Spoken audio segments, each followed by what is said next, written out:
What a finish! What a man! The drum roll finishes, and the target is... And that was it! And it comes on finals night, and it's a knockout. Dirty Harrison!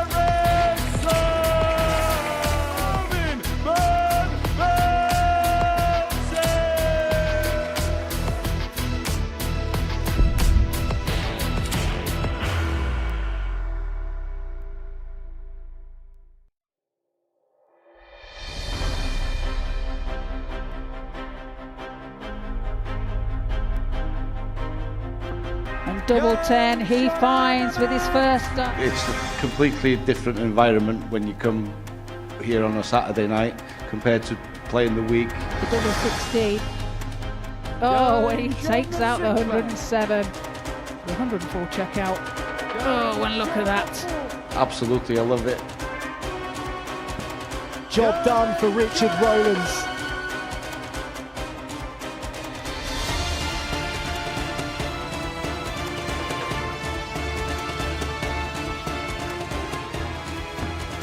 Didn't need that. Oh, that's magnificent.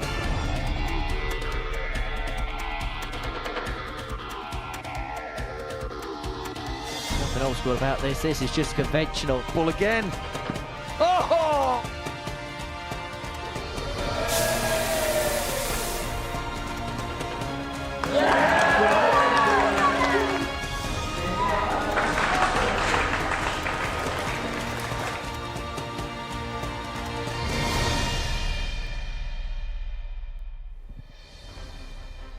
Good evening and welcome to the first chapter of the 2026 Tungsten Twists and Turns as the Super Series story continues, and it kicks off this year with the Seniors Showdown finale live from Portsmouth, UK, and of course free on Pluto TV. Hi there, and a very, very big welcome back to your Saturday Super Series fix. The first week of 50 weeks of live action is about to come to its end after a little bit of a break over the festive period. And during that break, of course, Luke Littler, the back-to-back Super Series champion, became a back-to-back world champion, continuing his teenage dream. But we're at the very other end of the darting spectrum tonight with some OAPs on the hockey. That's older Arrows players. And speaking of OAPs, that's our ace pundits.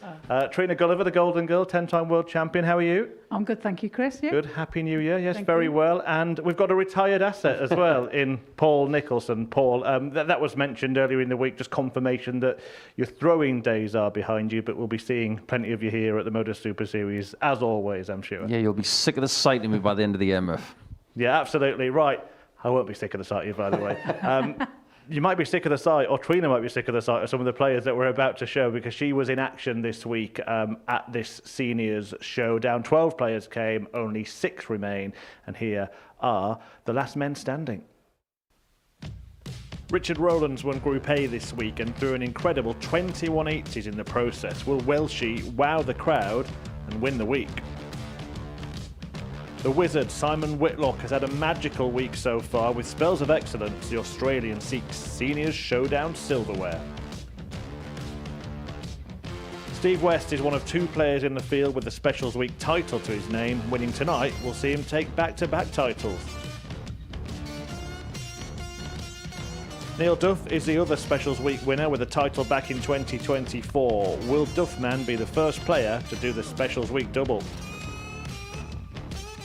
Global Championship finalist last week, Seniors Showdown finalist this week. Johnny Haynes has thrown some big numbers as he looks to continue his fine form.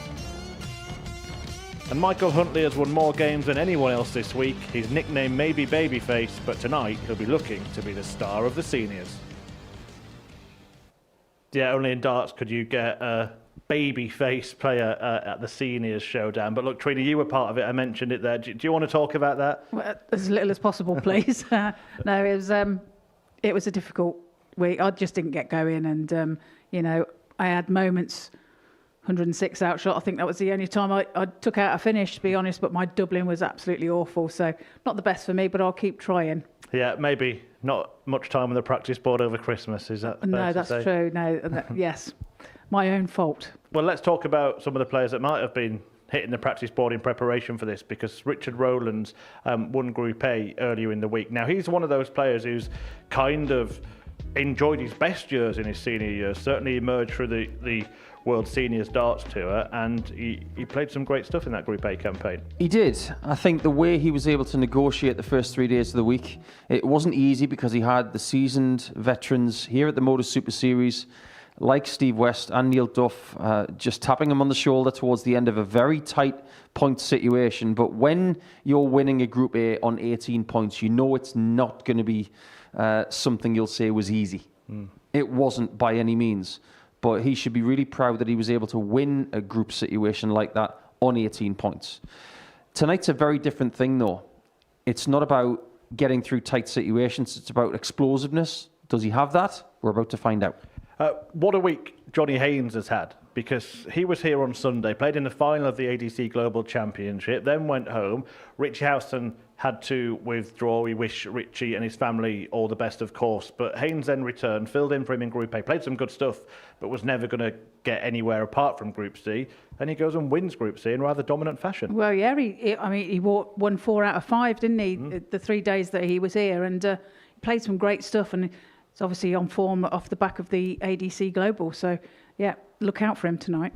Yeah, I mean, Johnny, he won it in convincing fashion. He goes through with Michael Huntley, but it was a kind of different path for the pair of them, wasn't it?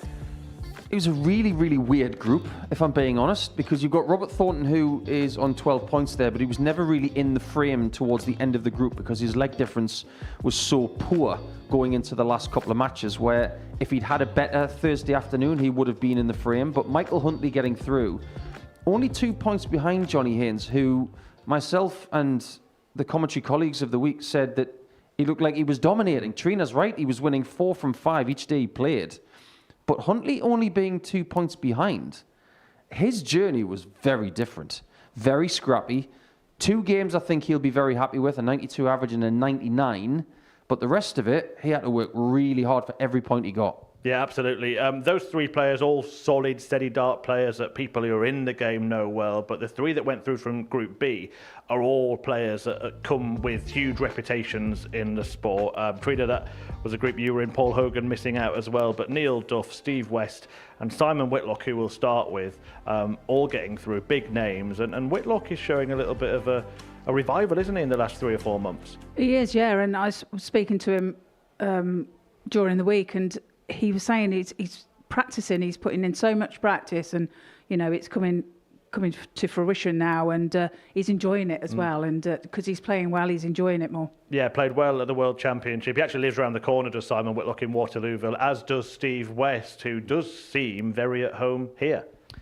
One of the main reasons why he lives very close to this building is because he wants more success here, and he wants to try and give himself the benefit of his own bed whilst he's trying to get success in this very important place at this level of the sport. Simon is trying to do the same, but he was in Waterlooville 20 minutes from here years and years and years ago. He chose to live here. But both really do want success. Then you got Duff, who lives in Switzerland, and he doesn't mind going backwards and forwards. So you've got your own strengths and weaknesses when it comes to logistics. But West, when he was moving to Waterlooville, it was all about proximity to this and to the coast as well, which is good for recovery. Yeah, none of those players that Paul just mentioned there went to qualifying school, all kind of pitching their tents to play more at the Modus Super Series. And Steve and Neil Duff, they seem to have this bit of a rivalry about who can win the most. And on Neil Duff, he always seems to have the knack of making it to finals night, and very often when he gets there, he ends up with a trophy.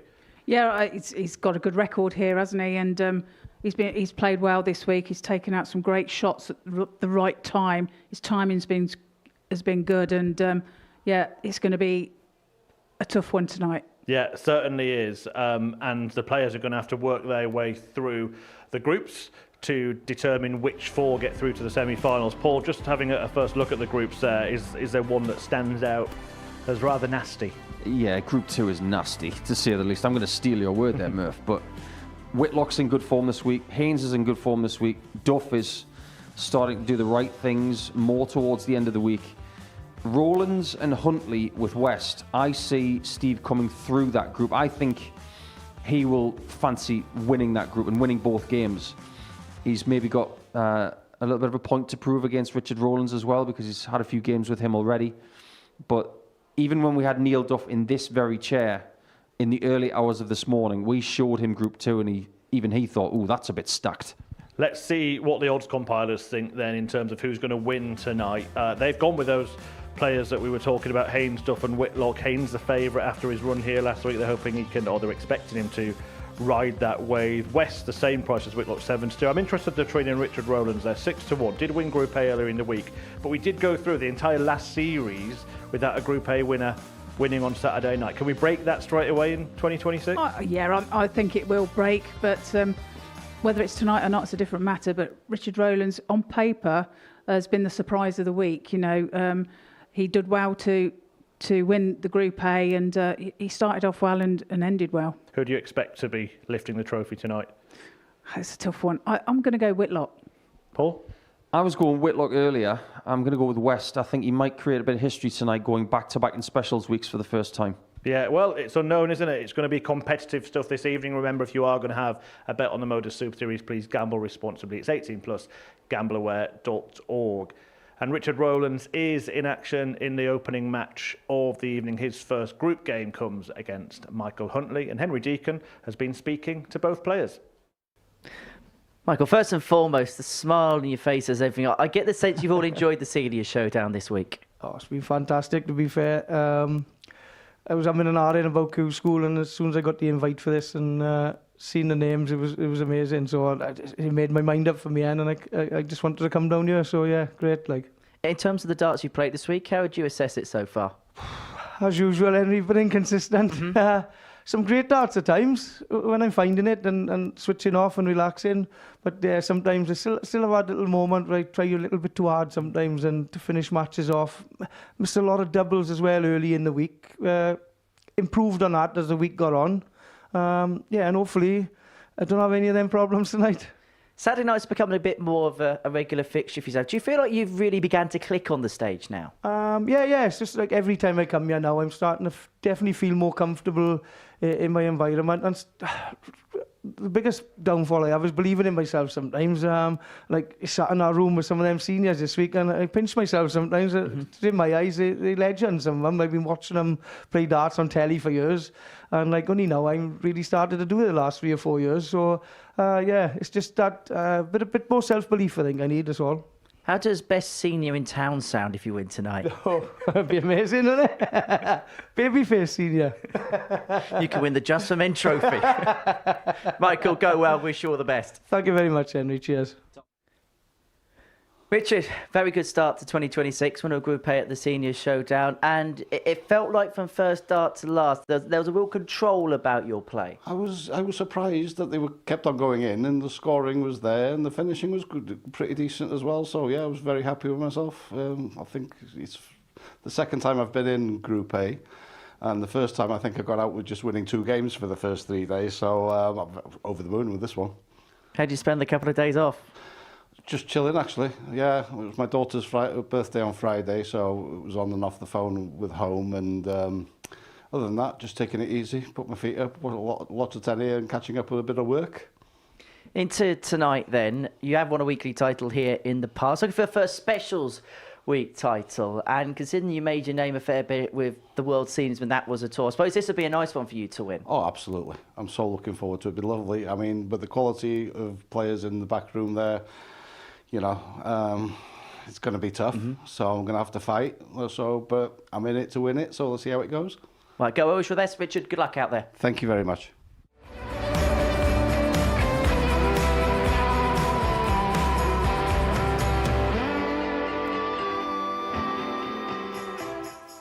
Superb. Absolutely outstanding. Oh boy. In it goes.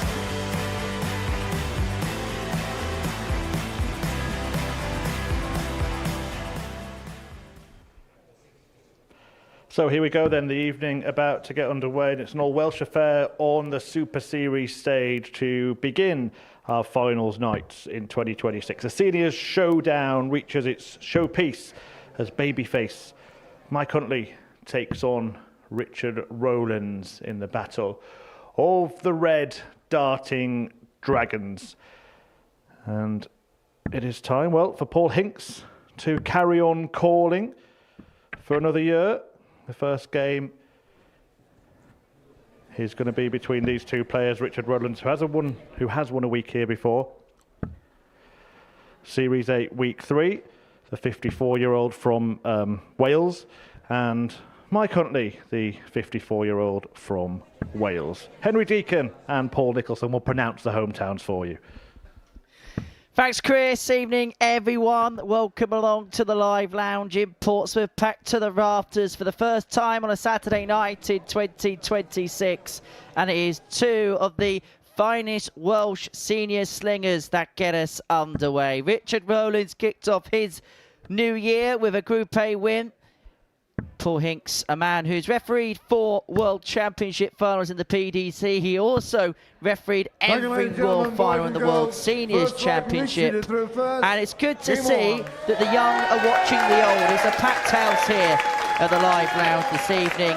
And it is Richard Rollins to get us underway in our opening match of the evening. The asset Paul Nicholson with me on commentary for the first game this evening. And Richard, when you look at the numbers and you break down his Group A performance, he was just rock solid throughout the course of the 3 days. You and I had a conversation, I think it was yesterday afternoon, about win percentages.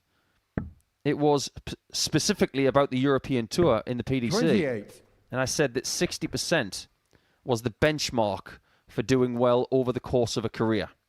Funnily enough, Richard Rollins, 60% for the week. 9 wins from 15 games. That is very good, but it isn't the best of anybody coming 58. into tonight. What kind of win percentage do you need tonight? 75% or better. Simple as that. You've got to win at least 3 games to get the title. Well, for Michael Huntley, it was a week of 2 halves as far as he's concerned. He played in Group A, not to too much success, but managed to finally click into gear in Group C as the week drew towards a close. They did meet 3 times in Group A, and it was 2-1 in the favour of Richard Rollins, winning the first 2 meetings by 4-3-1. In fact, all 3 matches went the distance. Michael Huntley did win Wednesday's meeting by that particular scoreline. And you and I both know 4-3 scorelines in Saturday night group play, they do come around 100. And cause trouble. Even if you win 4-3, yes, you get the 2 points that you need. But the fact is, it doesn't make you feel comfortable. Well, just ask a 6'9" Dutchman that we're not going to see here anymore, Jimmy Van Schie, because when he won his first of 4 weeks here at the Live Lounge, he was trailing 3-0 in his opening match to Dale Pilgrim, reeled off a few legs, and those legs were good enough for a 9-dart shootout, which he would win, and then he would win the night. 97. Like you said, we're not going to see him here for at least a couple of years. So Portsmouth over the next 24 months is about to get quieter. This is a good start from Mike. Should be looking at the 18 now. Just making sure. And the 18s will be calling for Rollins as well. Richard Car 86. May just be a dart at the ball at the back of this combination, but it's a chance for Rollins to hang on to his throw in this opening leg. Well, 2 and had a double 16.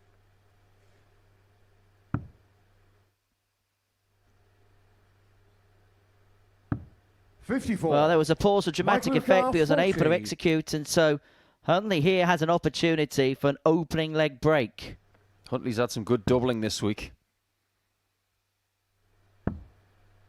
Needs one now. 30. Richard Car 32. You can't do that much on a Saturday night because you go from a marathon format to a sprint format. 2 8s. To eventually mop up the first leg. Rollins is on the board. Had to evade 3 darts from his opponent, Michael Huntley. Second leg, Michael seizes is through the early first. initiative. Game on. Quite a lot of noise from the audience when the Welsh players took to the stage just before Tour the Oki. Some very brave 85. Welsh commuters coming to Portsmouth because the weather in the UK over the last couple of days has been rather torrid.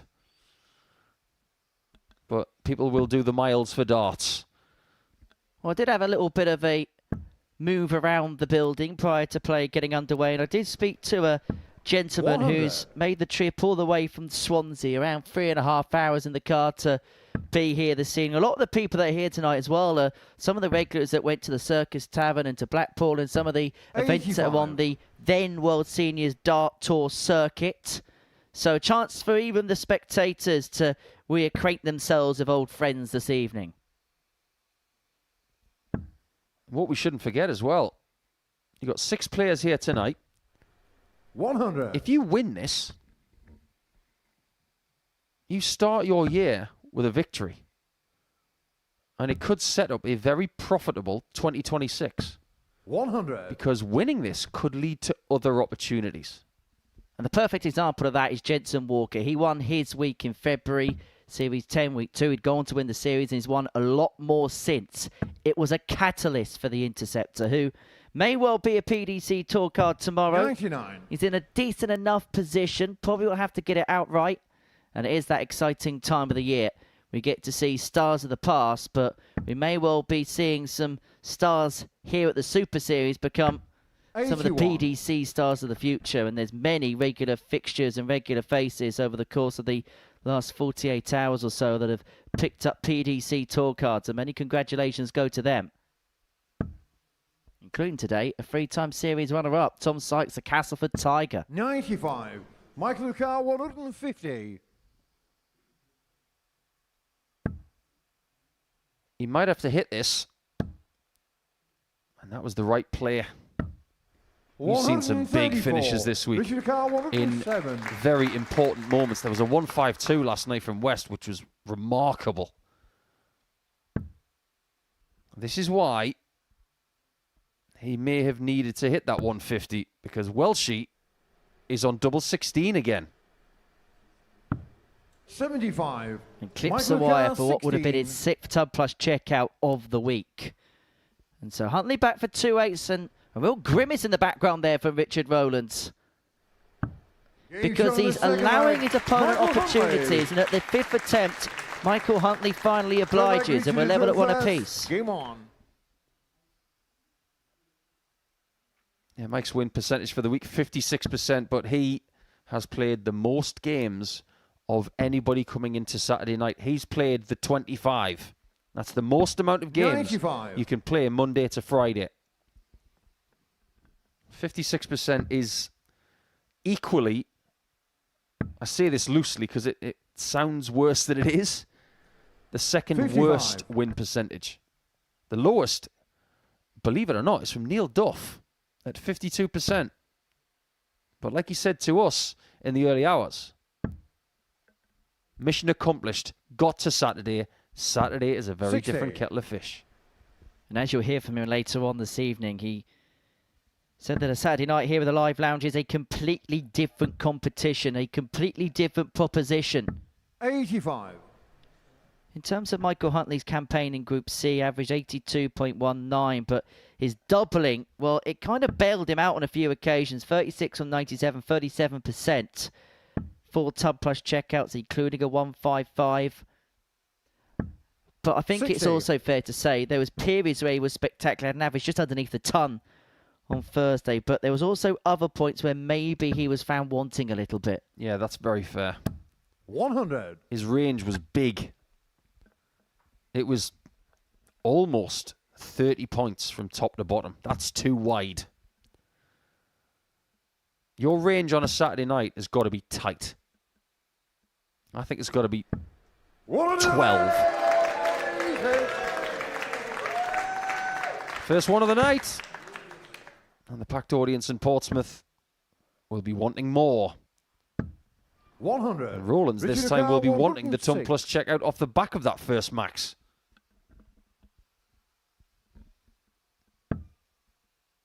Is he going to get a look at a double like he did in the previous leg? Knows the answer. Outside chance, but chance nonetheless for Huntley. 58. He's just finding himself a score behind in every leg, isn't he? He's keeping pace, but he's not been able to really put the task up to his opponent so far. He's always had to rely on hand-me-downs from Rollins. And he'd be hoping for another one here.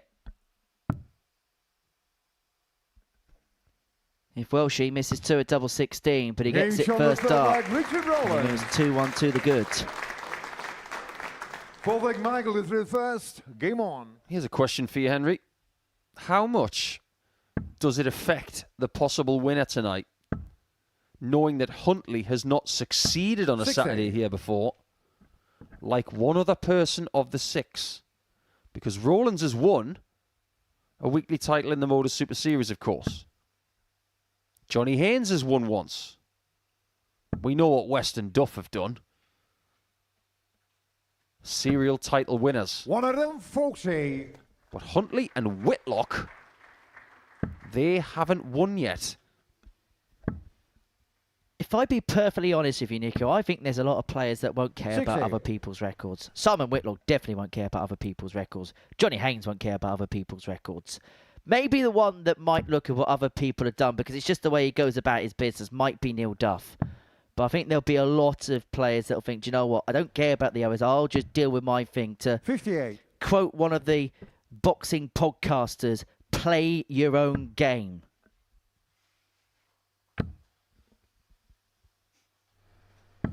That look on the face of Rollins almost reminds me of an angry puppy. It's as if Michael Huntley is trying to steal his treats. Well, there's certainly 2 players with a lot of pedigree on this stage. Whether they're chums off the hockey or not, I'm not quite sure. Got any others you want to get out before we talk serious starts? 100. Well, Rollins has certainly got his tail up here. He's got 6 starts on 203 to get the breaker throw and move 3-1 to the goods. Okay, I'll give you that one. That's a good one.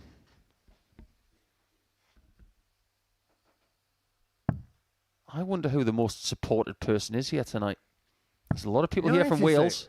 A lot of people here from the central Hampshire area, which is where Whitlock and West live. And Rollins has left 107. He's been living in this range after 12 darts this entire match. Which is effectively telling us he's getting a treble a visit pretty much on average. In fact, you look at his score in Power Pack so far, he's had 10 one-treble visits in this contest so far. And he's slowly but surely beginning to break Huntley down, but Babyface does have a chance to level up at 2-2, but on 81 it may only be 1 dart at the ball. It may not be anything now, having slipped into the single free. That's such a big mistake. He's not going to go for double 19. We can question the execution. We know what happened. We can question the board management in not going for double 19. He may just pay the penalty.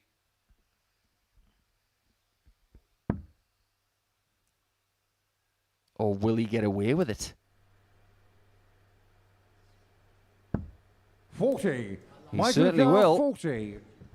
Well, Huntley's getting opportunities handed out to him like confetti at a Greek wedding here. Tops for 2-2. And he'll be thankful of another hand-me-down because we are back on level terms at 2 apiece. Conceivably, Richard Rollins could have won this game 4-0, but he is stuck in somewhat of a logjam here. Well, doesn't this game right here tell us about the head-to-head record between the two of them? You mentioned every game they had was 4-3. It also signifies the kind of week that Huntley's having. In previous weeks he's played, if he'd made the mistakes that he's made in this game, he would have lost 100%. But for some reason this week, he's finding a way to stay in games longer.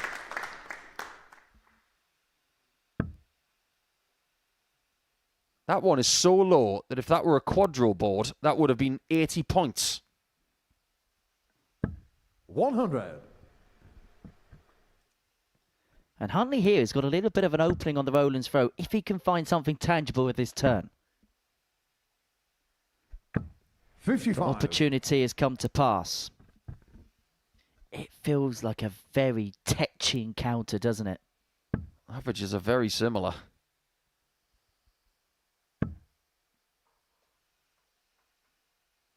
Point and a half difference. 140. They were almost identical before that 140 visit, and that's only the second 140 we've had from Richard. We have had 3 from Mike. 58. Just get the feeling this is going to be one of those games where both get shots for the match, and someone is going to be feeling the pain of missing darts for the match and losing said match. It's felt like there's been a lot of jabbing 60. going on without anyone really launching a big haymaker punch just yet. And once again, Rollins is on a finish after 12, which 41. requires one big treble for a dart Richard and a Dakar, double. 114. This time, the 114, and this time he has 6.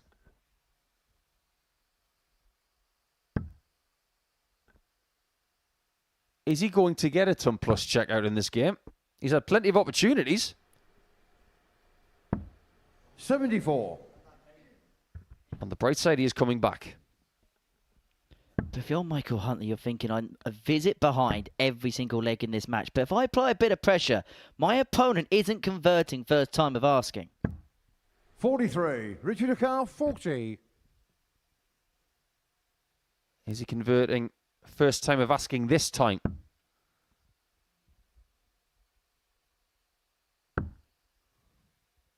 Not really under pressure on this double 10. 20. Michael Dakar, 164. So much going on the stage right now. I'm not sure I've ever seen Richard Rollins this animated before. He's usually such a cool, calm, collected customer. I'm with you on that one. 100. Richard Dakar, 20. He probably thinks this is a wonderful opportunity for him to start his year with a win. Or is he feeling the pressure of winning Group A? He's in front. But if Huntley's going to win this game, he's going to have his best scoring element of this game now to the end. Well, so far, everything in this game has gone with throw, but it's a trend 100. that Michael Huntley will need to buck. But first things first, he's going to have to get the 6th consecutive hold in this contest. What do you think Rollins is going to leave after 12 this time? Think of a number 95. between 101 and about 115. And you're probably going to be right.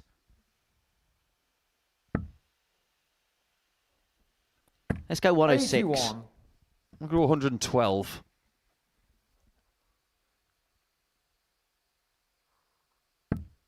What he doesn't want to do is leave 306. Really should switch to the 19s here. 100. However, with this being the seniors showdown, one thing we may not see is the use of a ball that perhaps we would see in a Rising Stars week. 55. For example, Johnny Haynes will tell you, why am I switching to 19s? I throw at the treble 20 all leg and I'm just going to carry on. It's pointless having the conversation.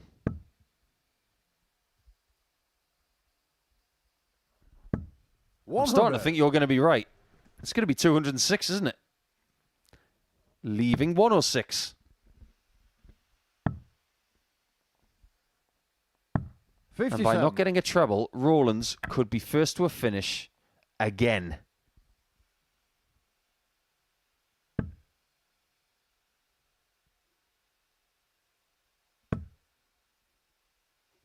It's felt like a match all game long. It's been all about what Richard Rollins 100. does. I guess what he's left after 12. Well done, Henry. We were kind of both right, because I said he would leave something between 101 and 115, and you got it 43. right on Richard the number. Dakar, 106. But you know what they say about broken clocks, Nico? They're broken. But this for the match, and he's got plenty of time from here. And he's going to need the full quota of 6 to wrap it up. Huntley on 58. 165. That's the first number for your bogey number bingo this evening. Seen it so many times this week. And when I say so many times, I mean too many times. 55. Richie Dakar, 48. Rollins doubling has not been brilliant, but it has been good enough. And that is maybe the worst start he's thrown all match. Because it means from here, just one dart to the double. And that double is double 16. 32. And in keeping with the pattern of this contest, he's going to need a second opportunity. And in keeping with this contest, Huntley's on the back foot and being forced to take things like this out. But he may do. Needs to go. 94. That should be the only chance he gets to take this one to leg 7. This might be the only game they play all week that is not 7 legs long. Because he made heavy weather of it, but Richard Rollins is off to a winning start. He gets the better of Michael Huntley by 4 legs to 2. A game which, in truth, he dominated from start to finish. He allowed his opponent a few opportunities, but he is off to a successful start here with the Senior Showdown. A 4-2 win for Richard Rollins to kick off the night's action. We head into Group 2 next, and a meeting between Simon Whitlock and Neil Duff.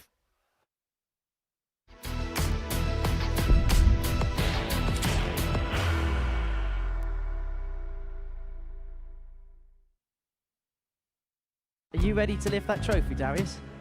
Yeah. Let's do it then. Ladies and gentlemen, your Modus Super Series 9 champion is Lucky D, Darius Labanowski!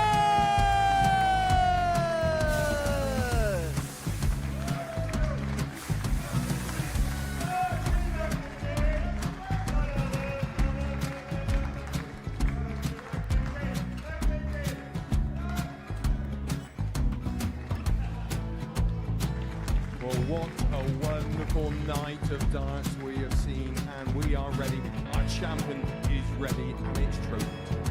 So receive the trophy. £25,000. The new Modus Super Series champion, the Terminator, Marvin Van Velzen.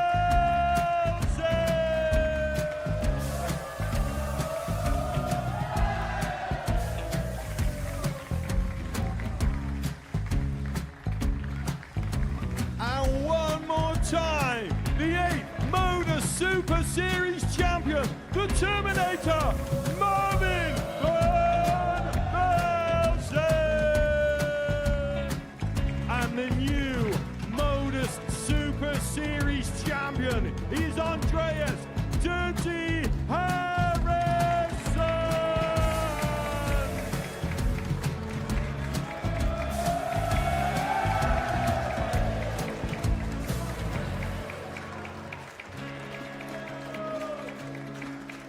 And one more time, the 7th Modus Super Series champion. Give it up for Andreas Dirty Harrison. The moment we've all been waiting for. Would you please show your appreciation for your Series 6 Modus Super Series champion, Scott Taylor?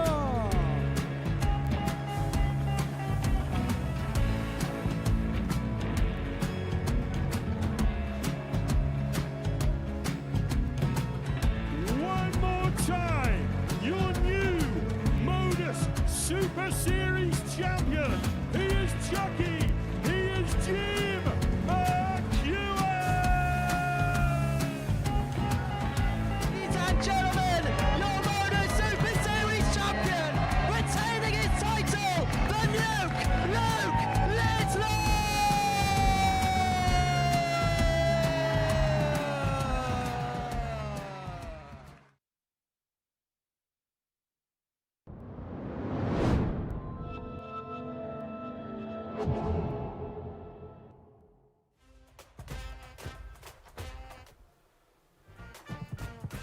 It's good to be back, isn't it? What How's your Saturday night look like without the Modus Super Series? Well, you won't have to worry about that for another 50 weeks because we are back with a seniors showdown and Richard Rollins is back on that stage after winning Group A with a victory. A 4-2 success over Michael Huntley in the opening game of Group 1 means that Huntley will need to get the better of Steve West in the third game of the night. But attention now turns to Group 2 where the wizard Simon Whitlock, former World Cup winner, is about to take on Neil Duff, former Lakeside World Champion. And Henry Deacon has spoken to both players.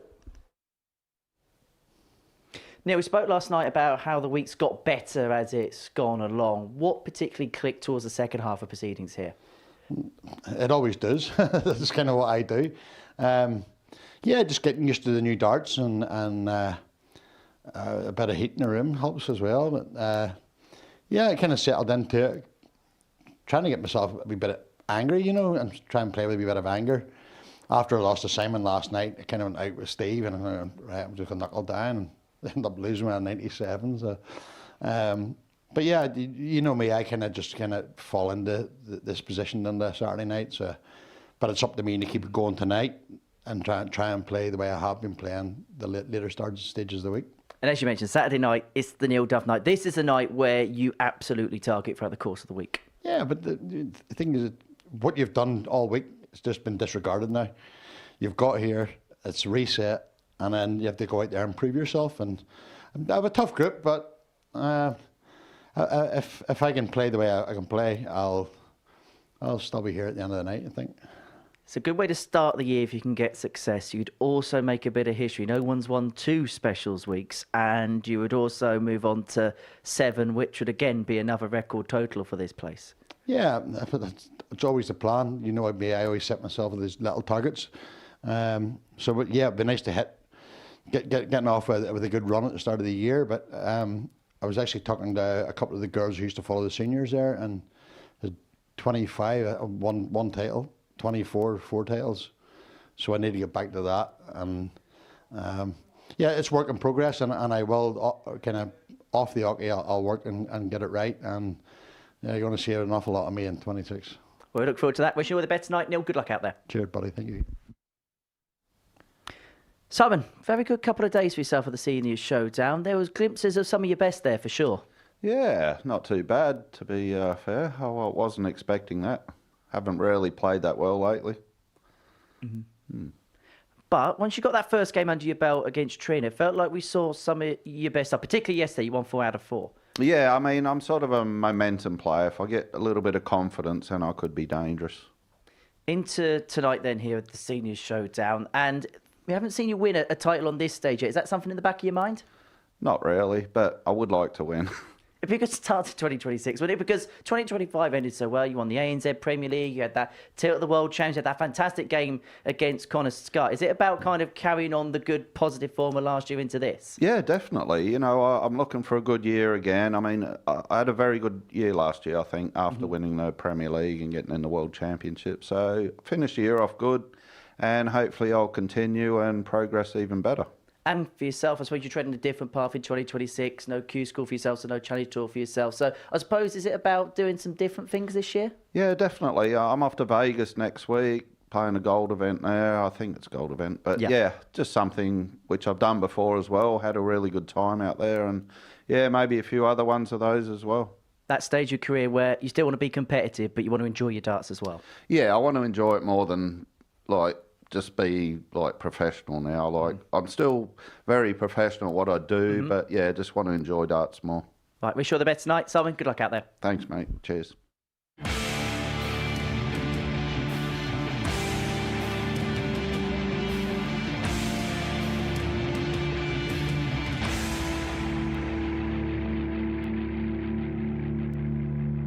Look away! And does that very, very well. Oh, go and get it quickly! On the 6th flag. I've never seen Simon Whitlock move that fast. But yeah, it was still great fun though.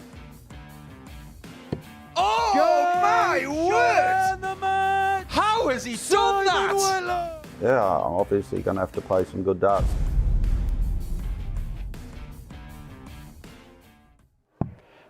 Yeah, great to see the Wizard back here at the Super Series. He's travelled all the way from Australia to play darts and pursue a professional career, but he is now easing up and having found a home in Portsmouth.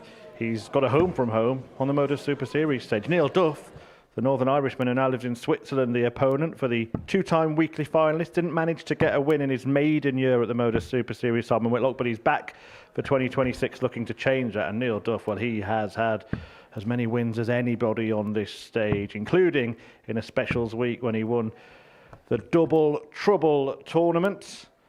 Big game between big hitters. And speaking of which, we've got one of those in commentary. Trina Gulliver joins Henry Deacon. Thanks, Murph. And so Simon Whitlock embarks on a journey to a first weekly title he hopes come the end of play this evening, up against a man who is as experienced in doing that as anybody else in Neil Duff. A win tonight would make it victory number 7 in that particular department, and it would make him the most successful player in terms of winning weeks here at the Live Lounge in Portsmouth. And I've got somebody who's picked up 10 world titles with me in commentary this evening, Trina Gulliver, and I feel a little bit harsh that your first game in commentary is between two players who caused you a lot of misery over the last couple of nights. Yeah, they did indeed. Thanks for the reminder, Henry. Yeah, they played some great darts 96. over the last few days, and it's been a privilege to share the players' room with them. We've had a good laugh out there, so good camaraderie between the players. 59. Unfortunately, they beat me up. So let's have a look at the Super Series history books then, shall we? Because tonight we may well be writing another chapter in there. Andreas Harrison, Neil Duff and Steve West are all tied on 6 weekly wins. That's including Champions Week and Specials weeks. A win for either one of Neil and Steve tonight would see them leapfrog one another, leapfrog Andreas, and would make it 7 heaven here at the Live Lounge in Portsmouth. But it's Whitlock off to the quickest start of the pair. He's almost looked somewhat rejuvenated over the last couple of months or so, having picked up the ANZ Premier League title back in November. He really put a task up to Connor Scott at the recent World Championships and has decided to leave the lesser spotted double 17 after 12 darts in the opening leg. And he may have to take it out because Duff for the first match has left himself handy. Can I get a word in? Yes. Right. Okay, he's decided to split and he's going for double 16. And now double 8. And he finds double 8. Takes the first leg of the match. And a 15 dart legger. Neil to throw first. And as you know all too well over the last couple of days, Trina, that was the type of thing Simon Whitlock was doing all Group B long. He was indeed. And yeah, he played some great stuff, 45. Simon. He has some unique ways of doing shots out as well and setting up. He's not frightened to have a go at different routines. And 59. You'll probably see a bit of that tonight as well. I want to get your take on where Simon Whitlock's at in terms of his career, because like yourself, you played at the highest level, won at the highest level. When you do get towards that twilight stage of your career and different opportunities open and maybe you want to pursue different things, what is that phase of the career like? It's just part of the game, I guess. But it's, you know, there are times when you do know that you have to slow down to a certain extent. And but with Simon, he's hungry again now. 60. He's playing well, so he's very hungry for the game. So he'll want to do well as he can. And I think this is going to be a stepping stone for him playing here tonight. 33. And sometimes when you make peace with the fact that he doesn't want to go back on the Pro Tour, he's not going to pursue the Challenge Tour this year. He's got different things, and sometimes you do need to have something a little bit different just to brim up the enthusiasm levels again. Yeah, exactly that. You know, change is as good as a rest, they say, and I'm a big believer in that. And yeah, just changing it up a little bit 59. can refresh your enthusiasm for it. Now, Simon Whitlock in that previous leg with a 15 darter, which we actually found out last night is the most popular winning leg in the history of the Super Series. Over 14,500 legs here have been won in 15 darts. Some stat, isn't it, that? 57. Neil the car, 110. Duff now looking at 110 to level here. Well, 90 required. Treble 18 was the target, but not found. 74. Does find the treble 12, Neil the though. car, 156. Leave himself 36 if he returns, but Whitlock now for 156, and he's another one of them. And now double 18 for a 156 check out. Shot there from Simon Whitlock. 18 darted, but what a crucial time to take out a 156. Duff sat on a double. And he duly takes out the big shot at the right time. And at his absolute best, that 156 was a staple for Simon Whitlock. In fact, one of his key strengths when he was at his absolute pomp was taking out big 60. finishes at crucial times. Duff left on a double, and he got duffed up by Whitlock, who's 2-0 to the good, averaging 98 and change, and really going through the gears. 100. And I can imagine as well, Trina, winning that ANZ Premier League. It's the first time in a while that he's been in the winners' enclosure in a big tournament, something that's really mattered for Simon. And I just wonder whether the momentum of that has really rallied him since. Well, I spoke to him about that, and he said how much he enjoyed it. So when you're enjoying things as well, you're enjoying the game, and you're enjoying your surroundings and things like that, you play better, you're happier, and therefore, the results come. 100. Samuel Carr, 140. 6 and 140 to go 3-0 to the good. And this game, it has to be said, has been one-way traffic up to press. 60. Yeah, Duff really needs to find something here. Throws below the treble 20 bed. Duff admittedly saying that he's a slow starter, but you haven't got the time. Especially tonight, finals night, as Whitlock now looks for tops for a 3-0 lead. 40. Well, it's one of those situations, it isn't knockout, but it effectively is the group stages here. And particularly if you lose to 0, you give yourself 95. All manner of work to do, and you're almost hoping the guy that's beaten you beats the other person, so you have a one-game shootout. Double 10 now. 20. Double 10 can't be found, so an outside chance now for Duff for this 146, and it's on. Treble 18 for double 16 for a 146. Oh my word! Neil Duff takes out a 146. Simon Whitlock took out a 156 beforehand. This is top playing, this is. Top finishing from both players. They're both hitting one another with a heavy artillery 100. Here. A 156, a 146. What next? Probably a 136. Who knows, Henry? But that was crucial for Neil Duff, because he's done to Simon Whitlock exactly what happened the leg before. Not just a big finish, but the fact as well that Simon was left on a double. He had an opportunity to go 3-0 to the good. And now the game all of a sudden is back on phone. The whole complexion of this contest has swung on a sixpence. Yeah, indeed it has. And what an exciting game this is. 42. Neil Duff has been doing that all week as well, taking out crucial finishes at the right time. And that was just sensational from the Duff man. Me and Nico were mentioning yesterday that he's carved a career on being courageous in big moments.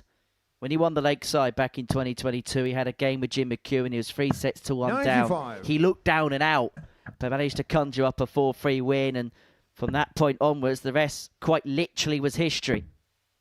And all of a sudden, Whitlock from a position of control in this contest, 2-0 up with darts to go, 3 to the good, suddenly may see himself pegged back to 2 apiece, because Duff's going to have a look at the 1-2-4 to level this match up, and he's going to get 6 to do that as well. 24.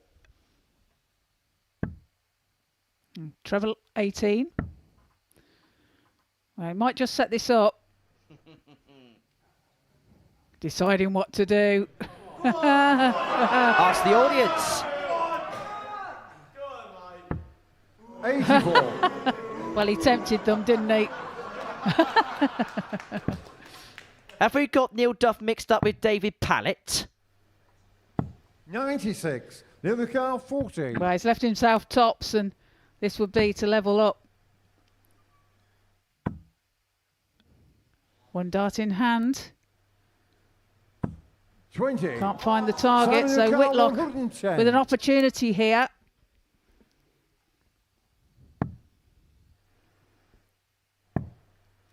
Double 18. Oh! Simon Whitlock.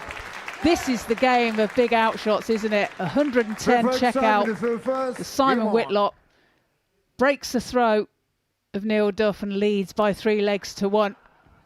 3 legs in a row have we seen a ton plus checkout, and 3 legs in a row have the opponent of the player who's had the ton plus checkout 42. been left on a double to win the leg. This is brutal. Well, we said in the first game it felt like both players were jabbing. Well, these two are Super Series heavyweights that really are going punch for punch, pound for pound, blow for blow. No, the averages at the moment are 86 apiece, but really, with these outshots that they're producing, it feels like it's a better game than that.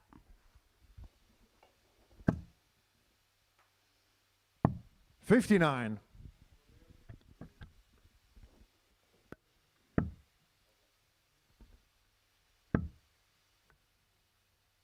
Well, there was a little bit of an opening for Neil 26. Duff, and that opening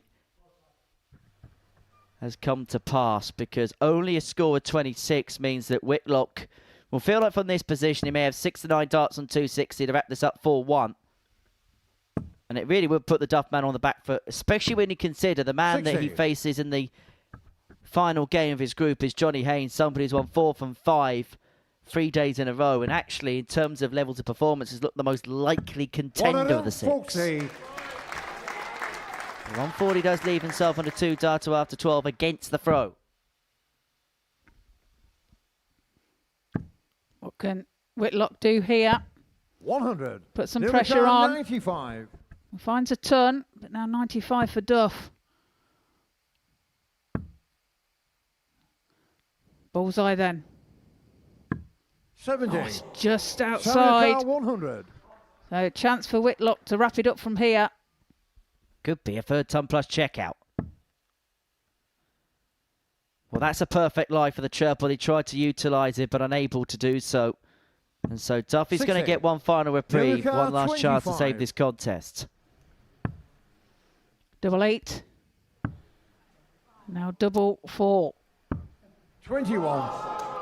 Simon Carl, Well, 2 40. darts have come and gone to save the match. Whitlock with 3 in hand to win it. Double top for a handsome win to kick off his night. Guide is perfect. And the second dart finds a way in. And Simon Whitlock is off to a winning start. It was an exhibition of ton plus finishing that contest. 3 of them in consecutive legs. And it is the Wizard who is off to a winning start. A 4-1 success over the 6-time weekly winner, Neil Duff. Whitlock looking for his first. And he's in good nick to make it through to the semi-finals. Huntley and West is coming up next.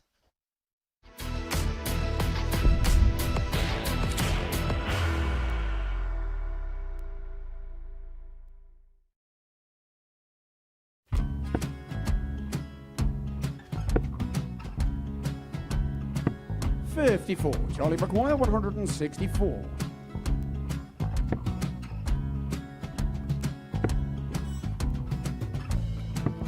$44.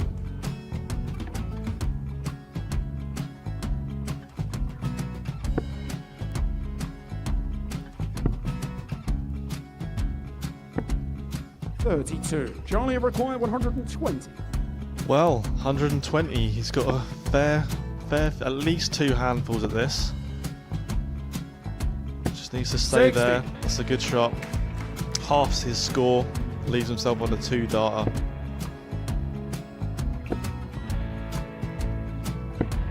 26. Charlie, you Time on his require side 60.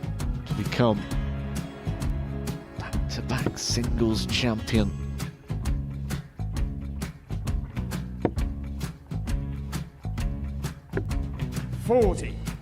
Definitely a couple of nerves in those last two darts, but he'll be coming back.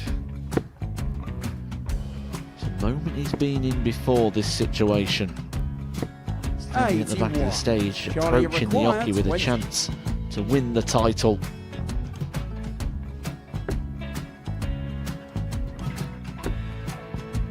He did this to win the first title, if you remember.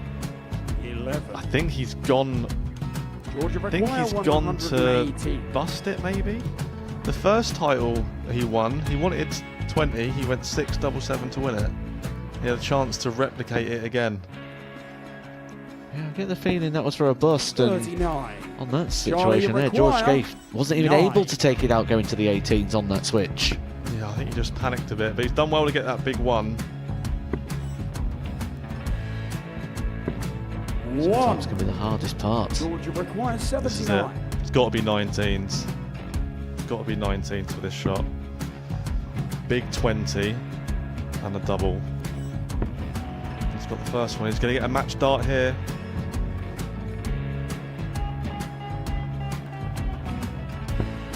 $59.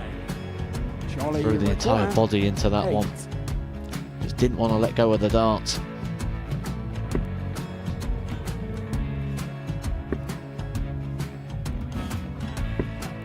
No score. He's given George a chance. Georgia require 20. I think George has been quite good on double 10 today. So many opportunities for Charlie Murphy. Go Couldn't get the job it. done. Got in the match. And the Red Dragon George Modus Scaife. Super Series Influencers Champion, George Scaife.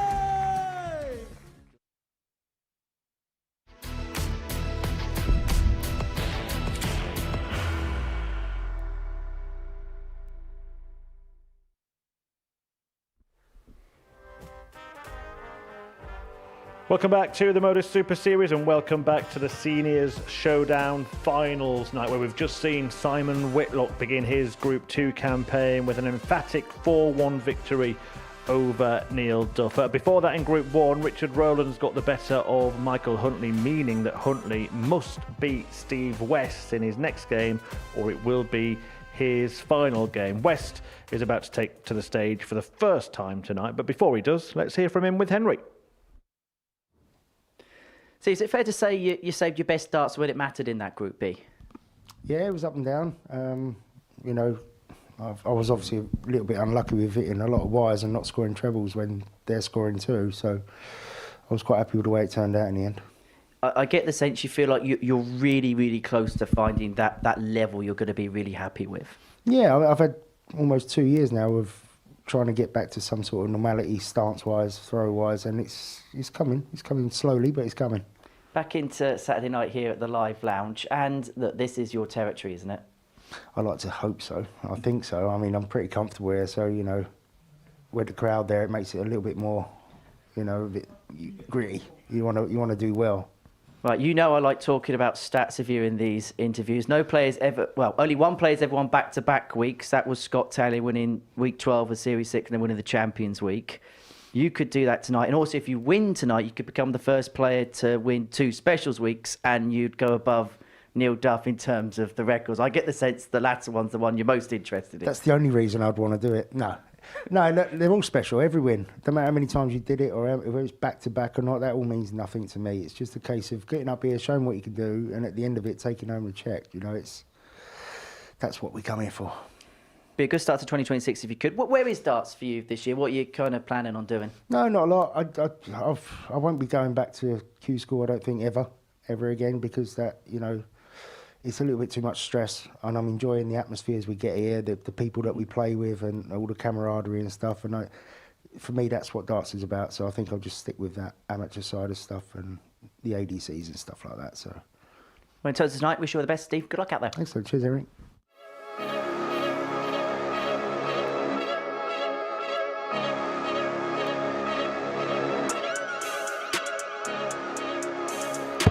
It's on this time.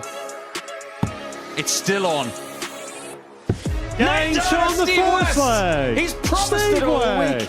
Will we get the 1-4-1? Will the promise come true? Double 12. Shot and the match. Steve West has won the match with a 9-dart finish. For a 5th time, the weekly winner is Steve West. Yeah, the last winner here before the Christmas break, Steve West, when he took that double trouble trophy.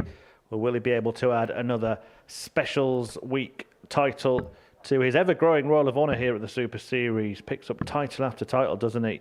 And he's in even better nick, of course. One of his arms was strapped up for that last visit to the live lounge. Well, is this going to be the last time we see Michael Huntley tonight? If he loses, he is heading home, having lost his opening match to fellow Welshie Richard Rollins.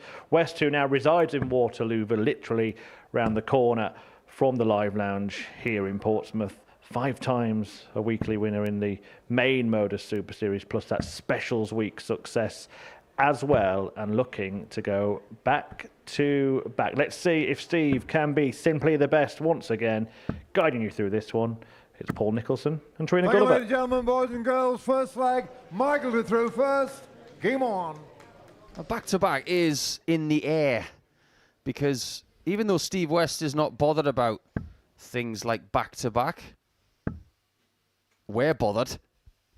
100. And it'll be really interesting to see if he can go back-to-back tonight, because in the video package just before this game started live on Pluto TV, he was hitting a 9-darter against 97. the new back-to-back world champion who went back-to-back in this building. But Michael Huntley can't afford to go back-to-back in defeats. 83. If he does, he's gone, Trina. Yeah, indeed. And he's got it all to do, hasn't he? And his doubling's 60. let him down slightly in the last game. His doubling at the beginning of the week, at the very beginning of the week, was poor. But he's gradually got better as 100. the week's gone on, and it's got him out of trouble actually on a few occasions. But yeah, he's got to be on the ball right from the off against this opponent in Steve West. Steve West is a class player and can really pull the pressure on here. Steve said something really interesting in his interview with Henry. Something along the lines of, 42. I kept hitting the outside of the wire of the 60 and my opponents kept hitting 2 trebles against me. And it almost came across like he thought he was unlucky. I'm a bit cynical in that department. I think if you're hitting the wrong side of the wire, you should hit the middle of the treble. But the thing is, what I will say about West this week, he has had a lot of 60 scores and 58s and things like that. But when he misses by a really small margin. Yeah, exactly. And yeah, he can construe it as being a little bit unlucky. 44. Michael Lucar, 76. But 76 now for Huntley. That's 75, so treble 17. 36. Why do I get the feeling he just didn't want to hit the bull there? It goes through the dart player's mind, don't hit the bull, don't hit the bull, don't hit the bull, and then you hit the bull. Well, now you want to hit tops, now that you've got it. 64. It's always a good sign if West gets it tops early in a night. Doesn't get it there. Builds on the confidence, doesn't it? Now Huntley looking at double 10. Now double 5. Well, he finds the double 5. Holds his throw. Second leg, Steve to throw first. Game on. Moves one ahead. These guys did play 3 times in Group A this week. Steve won the first 2 meetings, but lost 4-1 to Huntley on Wednesday. 100. Like we said, Huntley can't afford to lose this game, because if he does, he will go out at the group stage and will be the first person eliminated 60. on finals night of the Senior Showdown. But if Huntley can win by 4 legs to 0 or 4 legs to 1, he will guarantee his place in the semi-finals. 60. Again, by virtue of that magical formula for Saturday nights. Get at least a win, which is 2 points, and maintain a positive legs difference. 40. And then losing 4-2 to Rollins, irrelevant. And that was a poor visit from Huntley. It's happening again. He's throwing underneath. And just underneath, and he'll be thinking, I'm being unlucky here. Change it up for a visit. That's what I would say to him right now. If he was allowed someone to give him advice, I'd say, right, go away from the treble 20 for a visit. Go to the 19s, then go back to the 60. 81. Don't constantly do the same thing and expect different results. Move downstairs. Well, he's deciding to move 57. this time, but we can be stubborn as start players, you know that. Oh, yes. Some a little bit more than others. You always need a 62. plan B, even when you're playing well. That's a better first start. You can build on that. Yeah, which he 95. does, but last start just into the treble 5 bed. Does leave himself a finish. I think he's just flicked a smile to Mrs. West. 41. She's a little bit closer to the Senior car stage tonight. 129. That might actually work out well. Might be a calming influence. Does he fancy... Well, he's had a bull 1 bull this week. I'm surprised he 89. didn't go for the bull there. Well, just sets it up in the end, doesn't he? He did think about it. But like, as you said, he had a bullseye, 1 bullseye. 100. And he's had Senior car 170 checkout 40. this week as well. Yeah, off the back of a 4 out of 4 performance on the doubles last night.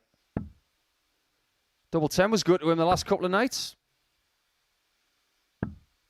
Game shown Well, the there we second go. leg, It's happened to them Steve West. both now. Double 5 on the third dart. Third leg Mangled through first. That's one Game apiece. on. Now, Steve is wearing a black armband tonight. I do believe that's for Richie Howson and his family. We send our best 85. wishes to the Howson family, who are having a bit of a tough week. Richie was here earlier in the week, but wasn't able to stay for personal reasons. 60. Darts as a family, and we stick together. Absolutely.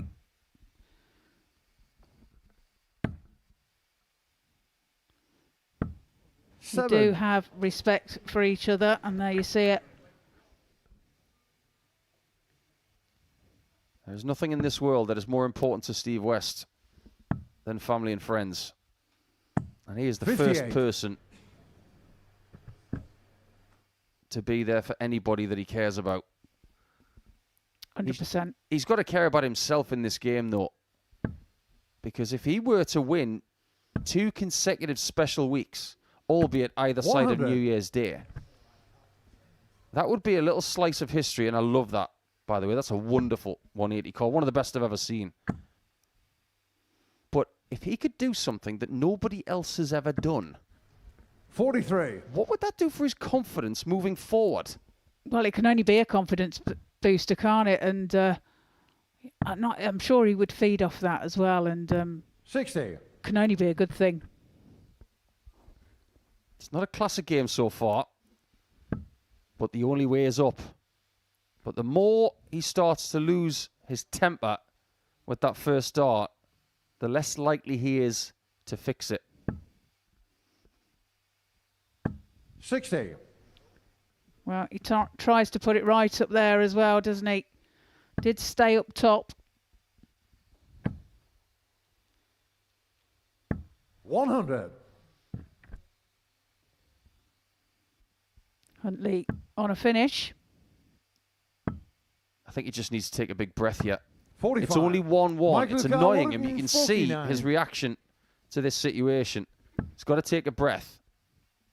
Because if he doesn't win the mental situation in the next 5 minutes, he will lose this game. 95. Exactly, and he's giving off the vibes as well, the negative vibes, which Huntley will feed off. It'll be a positive for him. He'll be thinking, Well, West is rattled here. I need to 65. take Michael Carr, advantage while I 54. can. So he looks at 54. And tops now. Double 10 for a hold of throw.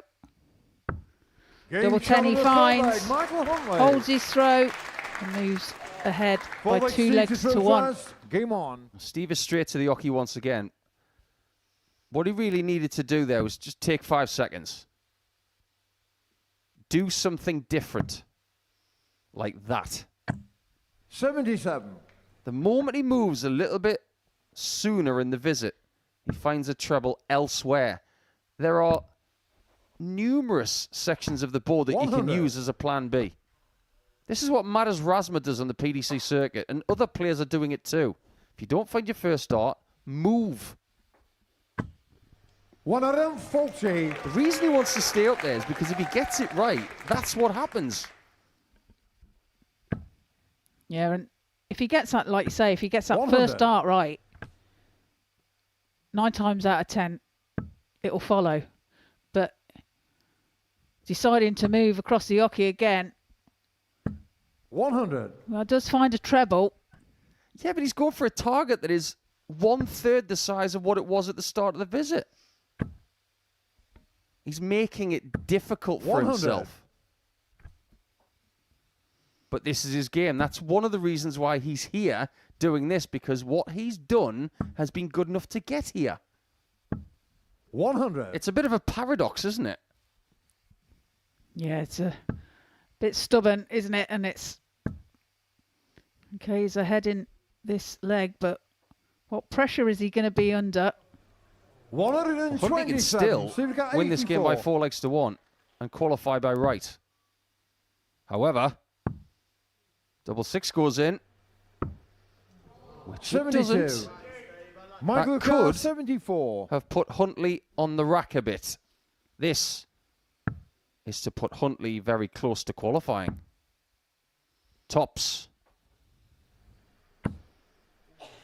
Oh, that's right underneath the wire. He thought that was in. Steve Carr, 12. He did. He genuinely thought that was in. And when it wasn't called game shot, he cannot believe it. Well, it's double 6 now for West. Game shot on the fourth leg. Steve Levels West. up. Fifth leg, Michael through first. Two Game very on. different emotions on the stage right now. One of relief for West, one of devastation for Huntley, who can now only 100. save his skin by winning by a small margin and can't necessarily do it off his 60. own back. He's going to need some help now, namely by Richard Rollins. But if it is 4-2 to Huntley, then we open up the door to a possibility of a 140. 9-dart shootout. And I think there's been enough shootouts today, don't you? Yeah.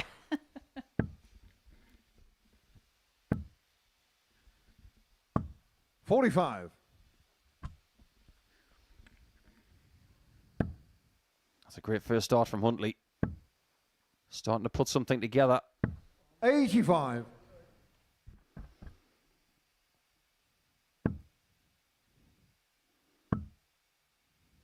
There is a bit of solace 100. in winning 4-2 if you're Huntley as well. You know for a fact that you are going to have more darts on the stage. Yeah. You don't know if it's going to be the shootout or semi-finals guarantee. 85. But win this leg and the next, you're not going home yet. No, and that will be his aim. Well, he leaves himself on 91 81. after Michael 12. Carr, 91. He's looking favourite for this leg. That's 88 left now. And tops now. 71. Some distance away. But he will be back for the double 10. As West back on 215. That is an amazing 140. Michael Carr, 20. But it might mean 0. We've seen so much attention on double 10 and double 5 in this game. Game And shot double on the 10 fifth works leg, again for Michael Huntley. This is so symptomatic of his Six week. legs to throw first. He's not playing his Game best darts about 85% of the time. But he's here because he's been plucky. He's battled, hasn't he? He's taken his chances when he's... 40. Don't let it get to you, Steve. Don't think too much about it. It happens. You can see that going around in his head, can't you? 100. If someone gave me a genie's lamp and I was able to give a dart player a different mentality, I would take the talent of Steve West with probably the mentality of Gian van Veen. There, you give 10 to 15 points to Steve West on a regular basis. Because he has got the talent. Oh, he's got an amazing talent. 46. But he does have a rather negative attitude sometimes and does get rattled by it. 91. The thing is, he expects a lot of himself because he knows how good he is. Or does he know how good he is? I don't think he does. This has got to be good. 140. On the bright side, 135 is gettable. You'd rather be on that than 136. 100. Now it Supercar might have to go. 135. Bull or 25 to keep the shot alive? Bull to hit the shot. That had a 110. chance. It just Michael shaved Carr, the flight a 110. bit too much. Yes, so close, but it leaves the door open for Huntley now. Well, he misses the big number, and that's going to cost him, surely. That's known as a Ned Kelly dart, because that's criminal. 78. Supercar 25. So 25 now then for West. Double 12 to level the match. It's just on the wire. Michael not his Carr game. 32. He's in a state of shock that he could lose this game 4-2. One left. No score. That is a Supercar let-off for 24. West. He can still take Huntley out if he takes this out and the next leg. Can't have the next leg unless you hit this. Just on the inside. Michael Carr 32. And this has to go for Huntley to have a chance of staying in the competition. If he was a cat right now, Huntley's got about 5 lives left. Can he use them?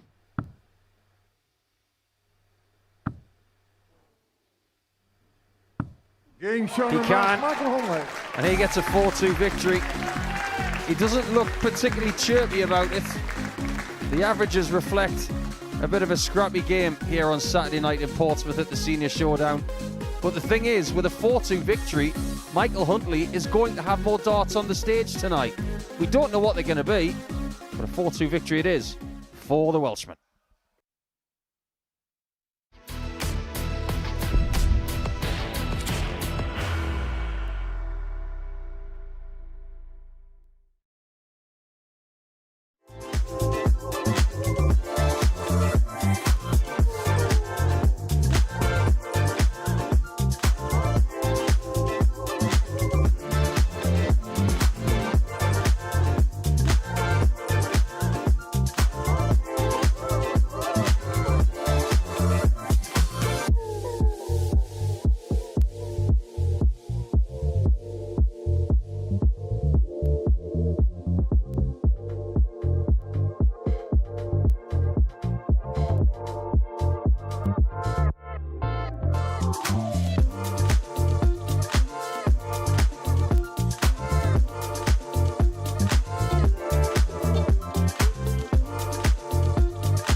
Halfway through the group stage action then here at the Modus Super Series Seniors Showdown, and the possibility in that first group of a 9-dart shootout. That would be some way to start off the year, wouldn't it? Well, up next we move into Group 2. Neil Duff is clinging to the cliff edge. He needs to get the better of Johnny Haynes in his second match, or he will be the first player to be eliminated from tonight's proceedings.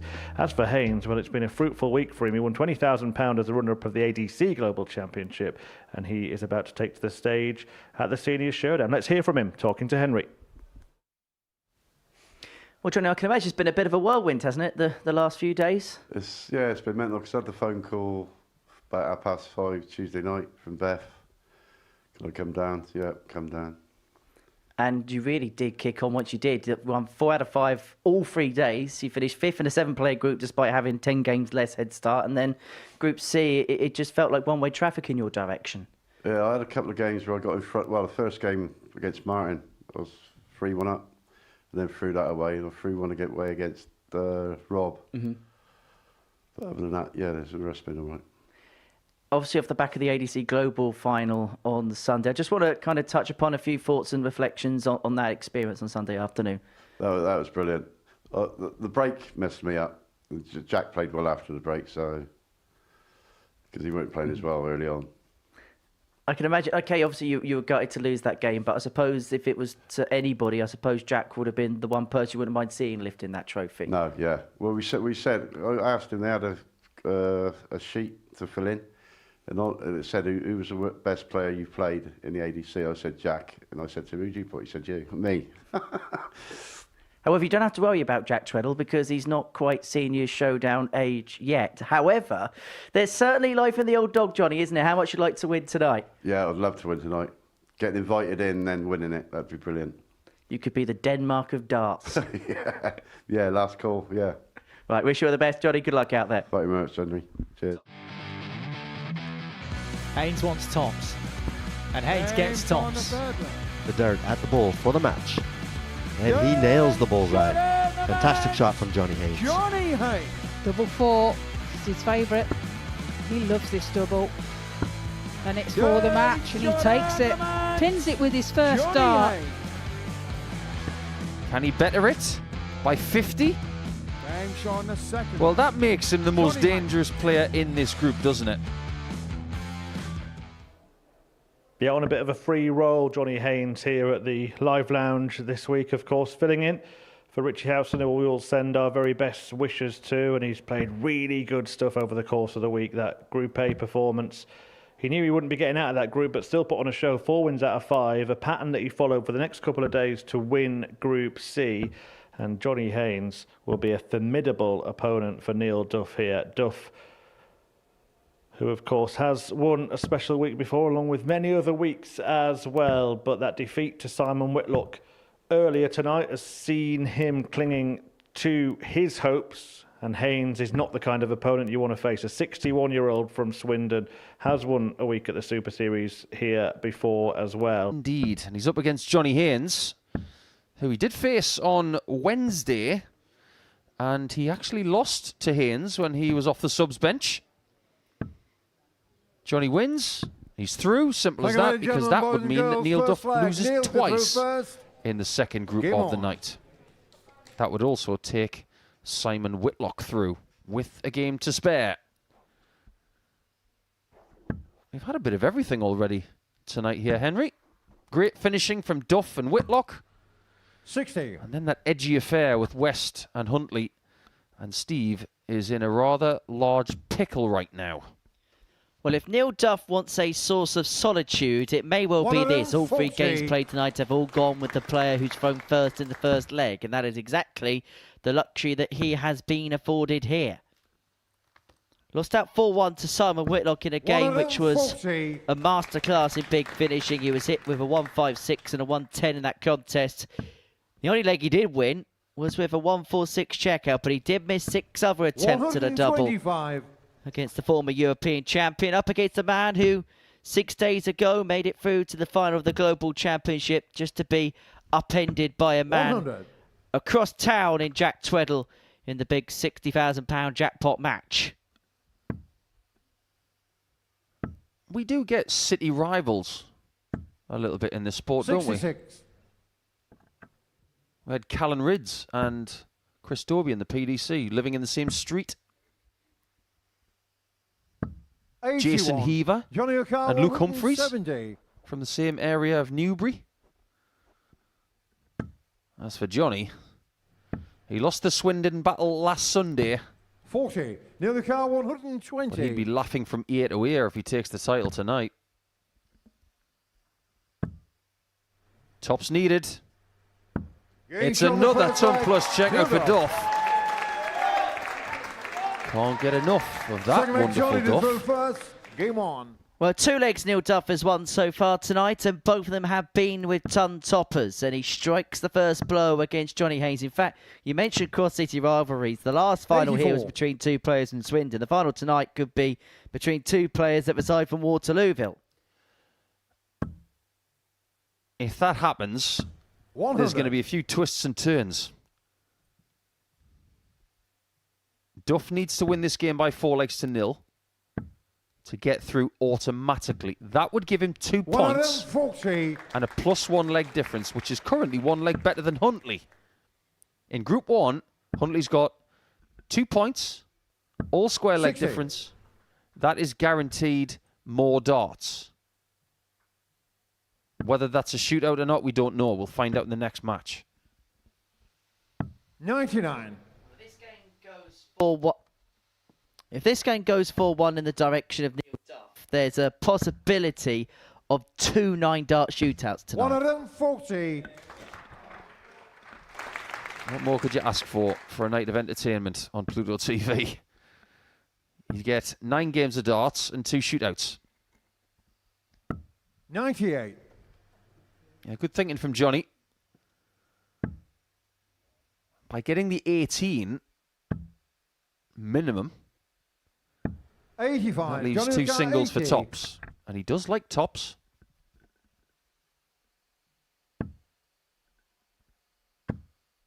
He's going to get 1 dart. 40. And I'd be careful, Johnny, because this could be a 3rd tub plus checkout for Neil Duff. Oh, here we go again. Double top. Oh, my word. He's feeling it now. He's the one who said that Saturday night's a different tournament. He's starting to sip from the cup of brilliant darts juice. 100. 3 legs won, 3 tub plus checkouts. And Neil Duff, if perhaps at times in his opening match against Simon Whitlock 58. was a little bit against the 8 ball, certainly here has come out all guns are blazing. 100.2 average as a result of a back-to-back 15 dart spree in the opening couple. 140. Johnny Haynes, who many people touted as the winner. In fact, these are the 2 bookmakers' favourites going head-to-head here. Hayes was quoted 3-1 on with the odds compilers, Duff 10-3 to be the last man standing. There are some sports people who are better on the back foot 100. and can mount an offensive from the back foot. Quarterbacks in the NFL who are better when they're under pressure. Batters when they're on the back foot, they're better at sending it through the covers. Rafa Nadal was better on the back foot with his forehand. Feels like Duff is just the same. 137. He's within 24 points of a 3-0 lead and 1 leg away 60. from being through after being 24. toasted in his first game. Well, this is all going wrong for Johnny Haynes here. 15, 15, 13, and in next to no time at all, Neil Duff is 3-0 up. He's done so in around about 5 minutes flat.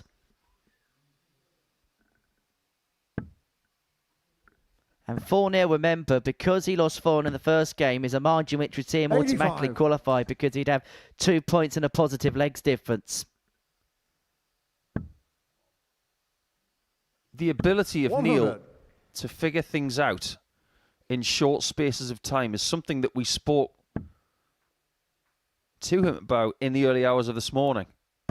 60. Getting a new set of darts because he didn't like how he felt in the conditions. Now it's not about the equipment, it's about execution.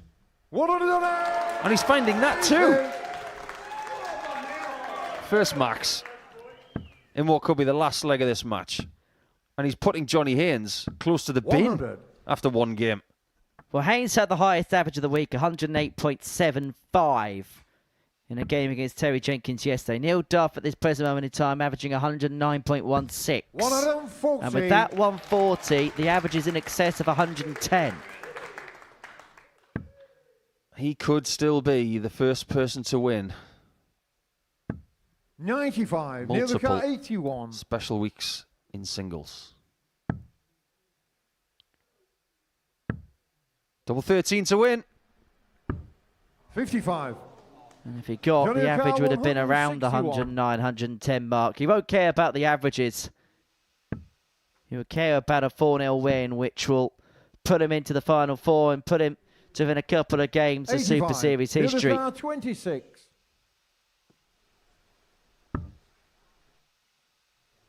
He's one of those players that needs to play with an air of edge. By hitting the No double score. five, Johnny it means Carr, that it's all gone 76. awry. And all of a sudden, Johnny Haynes is back in this leg. I think he's done the right thing there by busting it. But now everything can change. Game shot on the Everything fourth changes leg. Johnny Haynes. now that Duff has not won 4-0. Fifth leg, Neil to throw first. Game on. Now he can't automatically go through. And there is now a possibility of a 9-dart shootout in Group 2 as well. 85. How the complexion changes. Who doesn't want 2 9-dart shootouts? 95. Michael Huntley.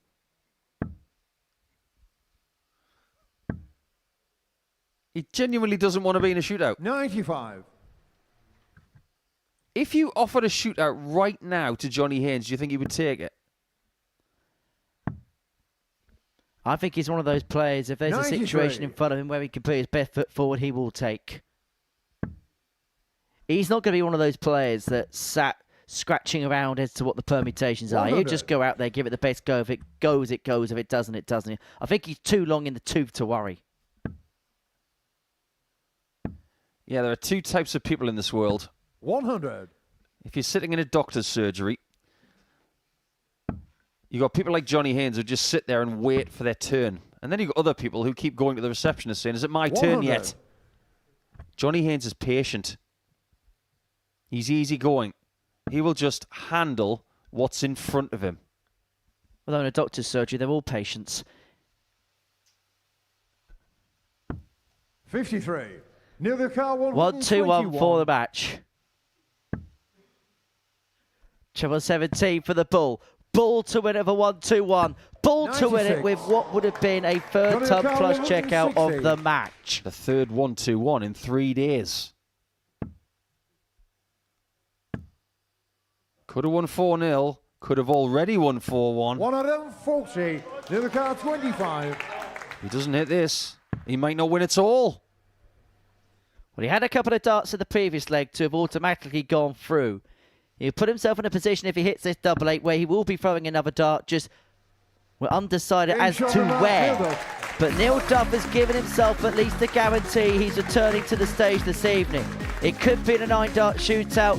It most probably will be in a semi-final. But he gets the better of Johnny Haynes by 4 legs to 1. And there's still a possibility of 2 9-dart shootouts tonight. But Neil Duff, with the performance of the evening so far, an average of 97.86 and a 4-1 win over Johnny Haynes.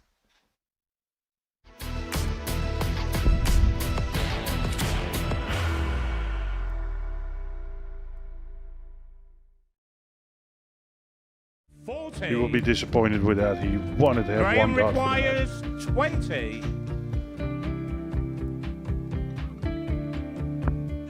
Graham Usher wins the first game of Champions Night, and it was an absolute ripper. He hit one of them on tops. He missed one on double 12. Which one is it? It's the hit.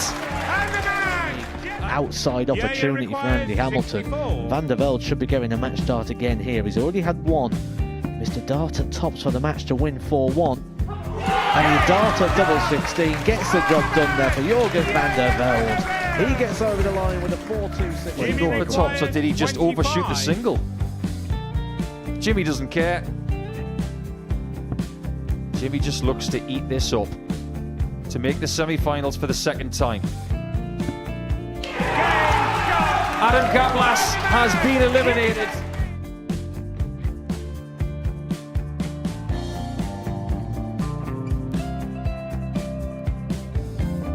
Keep us guessing. This time he's trying to leave double 18. He knows best, and he takes the lead. He's 2 darts away Jeff requires 86. from a Super Series final. He's 1 dart away. He doesn't need any more darts. Jeff Smith makes the Series 11 final.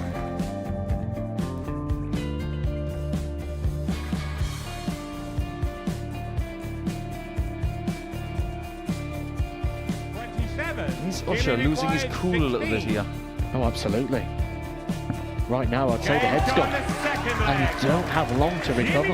It is very, very short format darts. Van Skeet's halfway to victory. He only needs 1 more. Jimmy Van Skeet is yet again into a Modus Super Series final.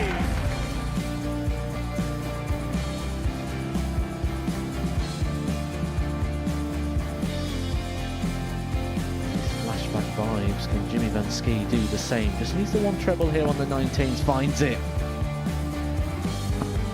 For the ball. 101. Oh, unlucky. A lot of pressure on it. He's going to split it. 2 darts for double 4 for the match. Game. Shot. And the Modus Super Series 11 champion, Jeff Smith.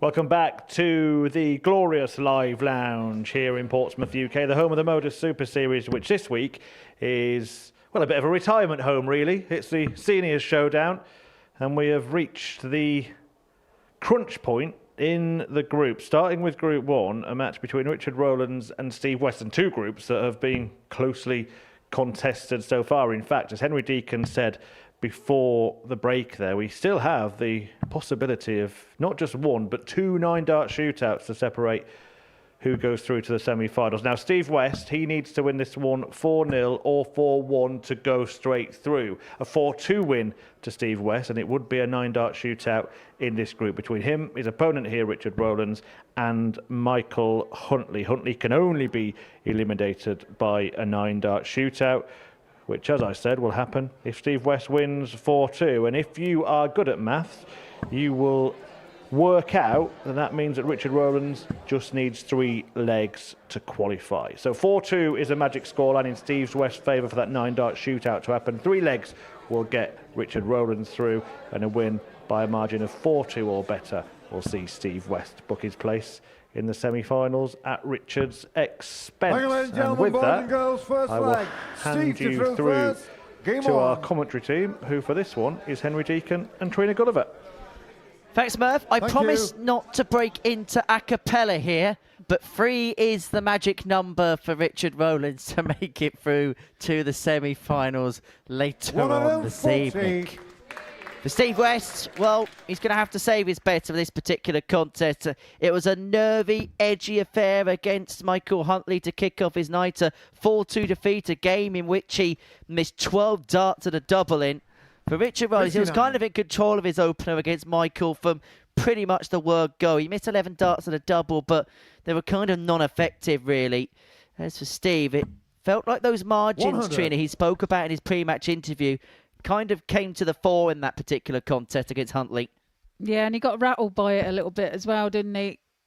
Started to throw his arms in the air a little bit and gave negative vibes to his opponent, which is not a good thing, as your opponent can feed off that, and it's can be positive for them. But this is a good start for Westy as he piles in a maximum, first of the match. He's the type of player that when that first dart hits there, you just know what's going to happen next. Now, even a max for Rollins would have been non-effective because he's on a pre-bogey number on 3-4-2. But West potentially could get this done and dusted, the opening leg in 11 darts, if he can convert this 81 in 2.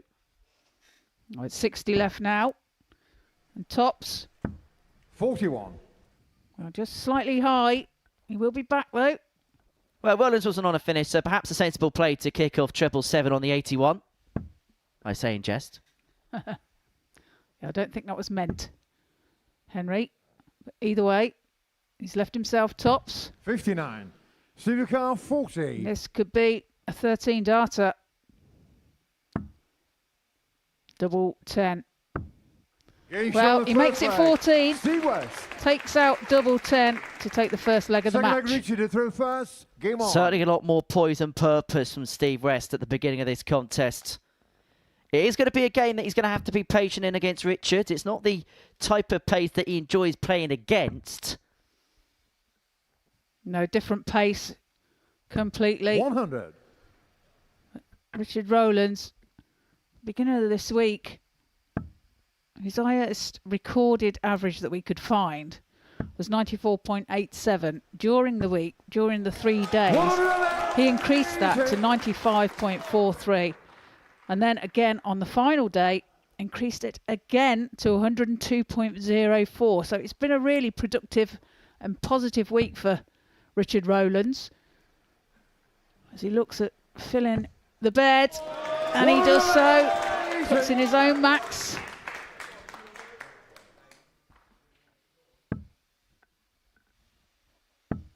And what it's done is on throw by hitting the max has put the pressure on West, because yes, he hit a max to start, but that score means that the throw's been overturned again, and Rollins with the darts in his hand has got 6 on 2, 2-1 to square up at 1 apiece. And remember, West can ill afford Rollins picking legs off. He needs 4-0 or 4-1 if he's to progress through. 4-2 would mean that we would have a 9-dart shootout. Well, Richard does leave himself a finish. 161 after 9. 60. Richard Carr Westy 161. Doesn't. So 6 starts from here for Richard Rollins. Will he need them though? Needs a treble 17 now. And now bullseye. Looks like he's going for it. Well, he did. 127. Goes into the 16 bed. And he'll be back for 34. Be interesting to see whether he decides to split 38. here.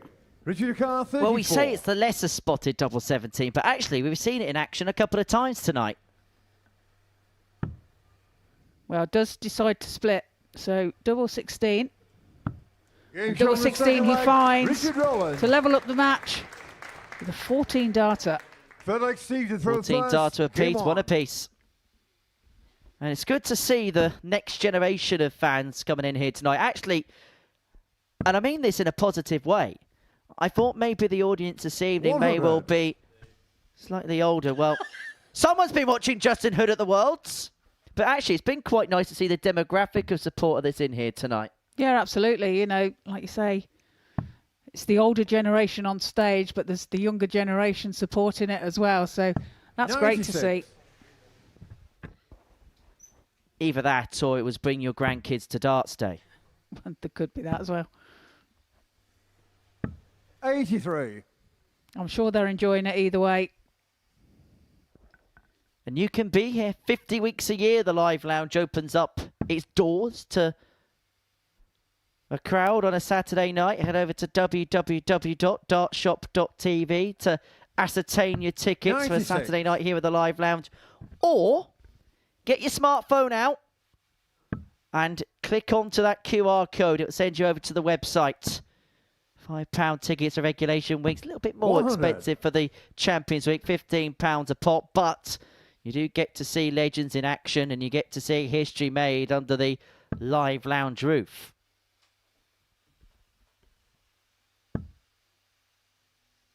And who knows, if you're here on the right week, you might get a signature from Trina 100. Gulliver MBE. And if you're unlucky, you might get a signature of yours truly. Stop putting yourself down, Henry. 140. Nice 140 there from West. Leaves himself on 78 after 12.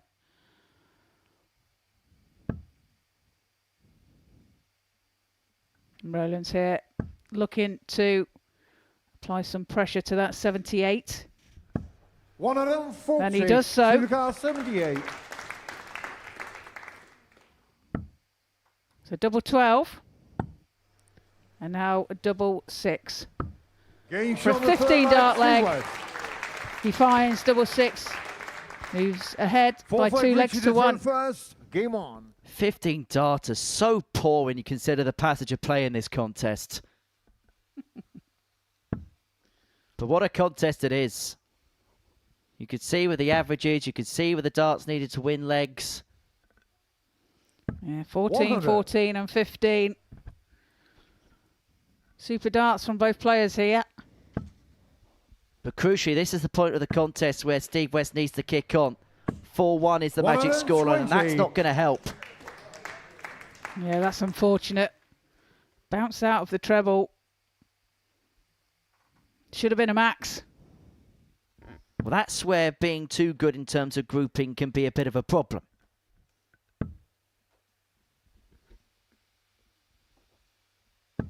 $85. 60 on the floor. However, Rollins hasn't made too much hay on throw with his first couple of visits. Open up the door for West, who with a 140 will feel like there's a real chance to break the throw, and if he does, he then throw for that 4-1 scoreline he needs to qualify through to the semi-finals.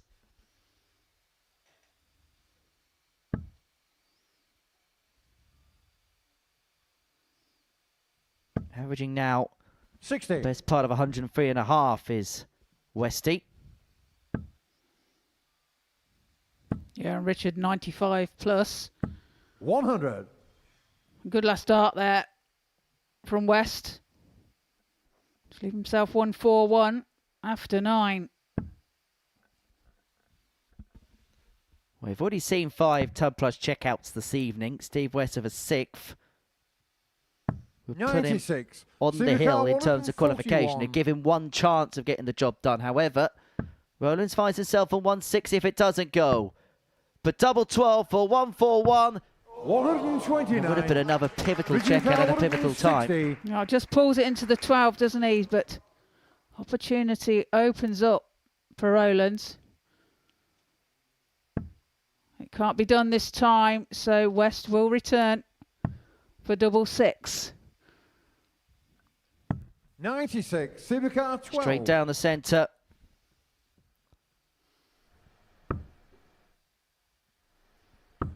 And straight in. And that is a third 14 darter in 4 legs in this contest. But crucially for Steve West, it's a break of throw which puts him within a leg of qualification, but he has to get it done in this leg. And crucially, he has the darts. 140. Well, that's a perfect first start there from Steve West. Manages at ton 40. And Richard Rollins got it all to do here for him to win this contest, but that maximum is definitely going to help. Well, now it becomes an interesting chase towards the line. And Michael Huntley is batting in the corner of Steve West, because if he wins 4-1, Michael Huntley's the other beneficiary. Well, that was a super last start from West as well. Just moved across the oche and managed to find the treble 20 bed for that 140. Well, the two protagonists we were talking about at the beginning of the night got off to far from ideal starts, but just like Neil Duff in the previous game, averaging 97 and change against Johnny Haynes, with his back against the wall, he found something, and Steve West is doing something similar, averaging just under 109. He's left himself on 41 after 9 to seal a 4-1 victory, which would book his place into the semi-finals.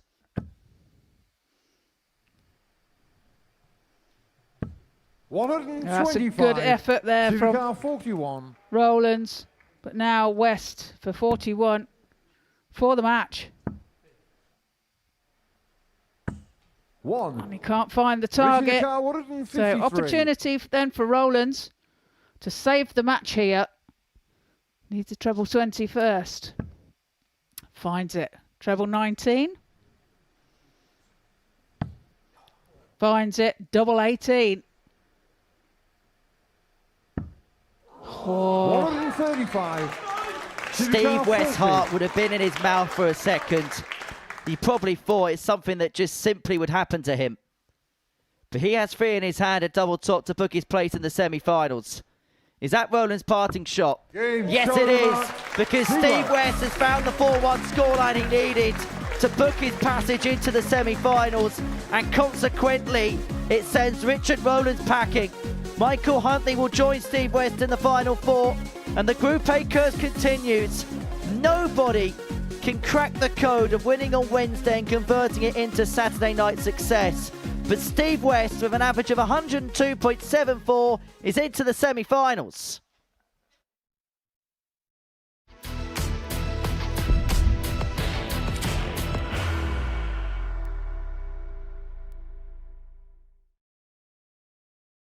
Are you ready to lift that trophy, Darius? Yes. Let's do it then. Ladies and gentlemen, your Modus Super Series 9 champion is Lucky D, Darius Labanowski!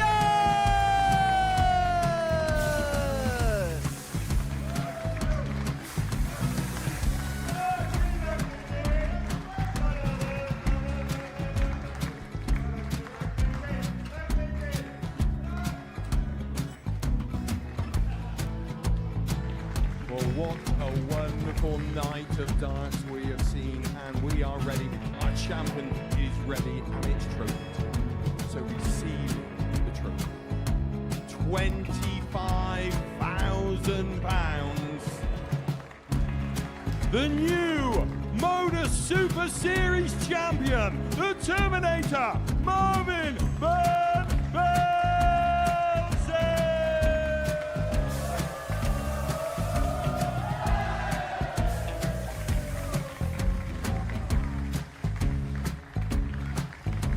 And one more time, the 8th Modus Super Series champion, the Terminator, Marvin Van Velzen.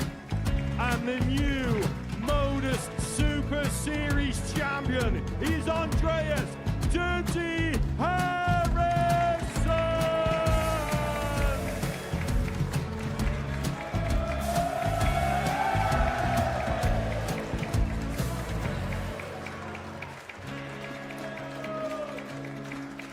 And one more time, the 7th Modus Super Series champion.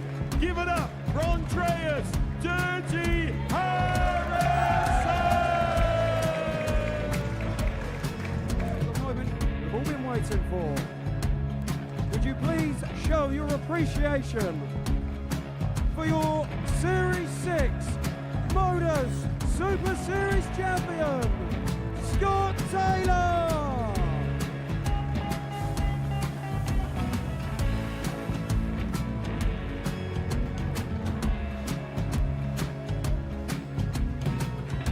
One more time, your new Modus Super Series champion. He is Chucky. He is Jim McEwen. Ladies and gentlemen, your Modus Super Series champion, retaining his title, the Nuke, Luke Lidlow!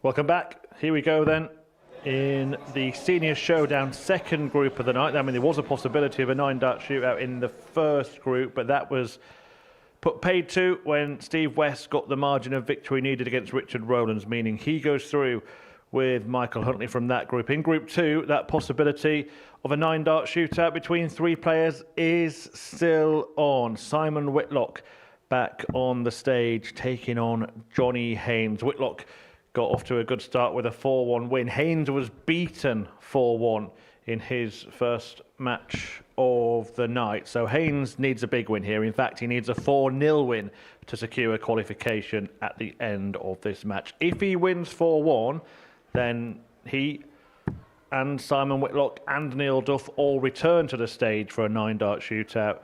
And that means that Simon Whitlock requires just a couple of legs in this match to secure qualification. So Haynes needing the whitewash win to go through, Whitlock just needing 2 legs.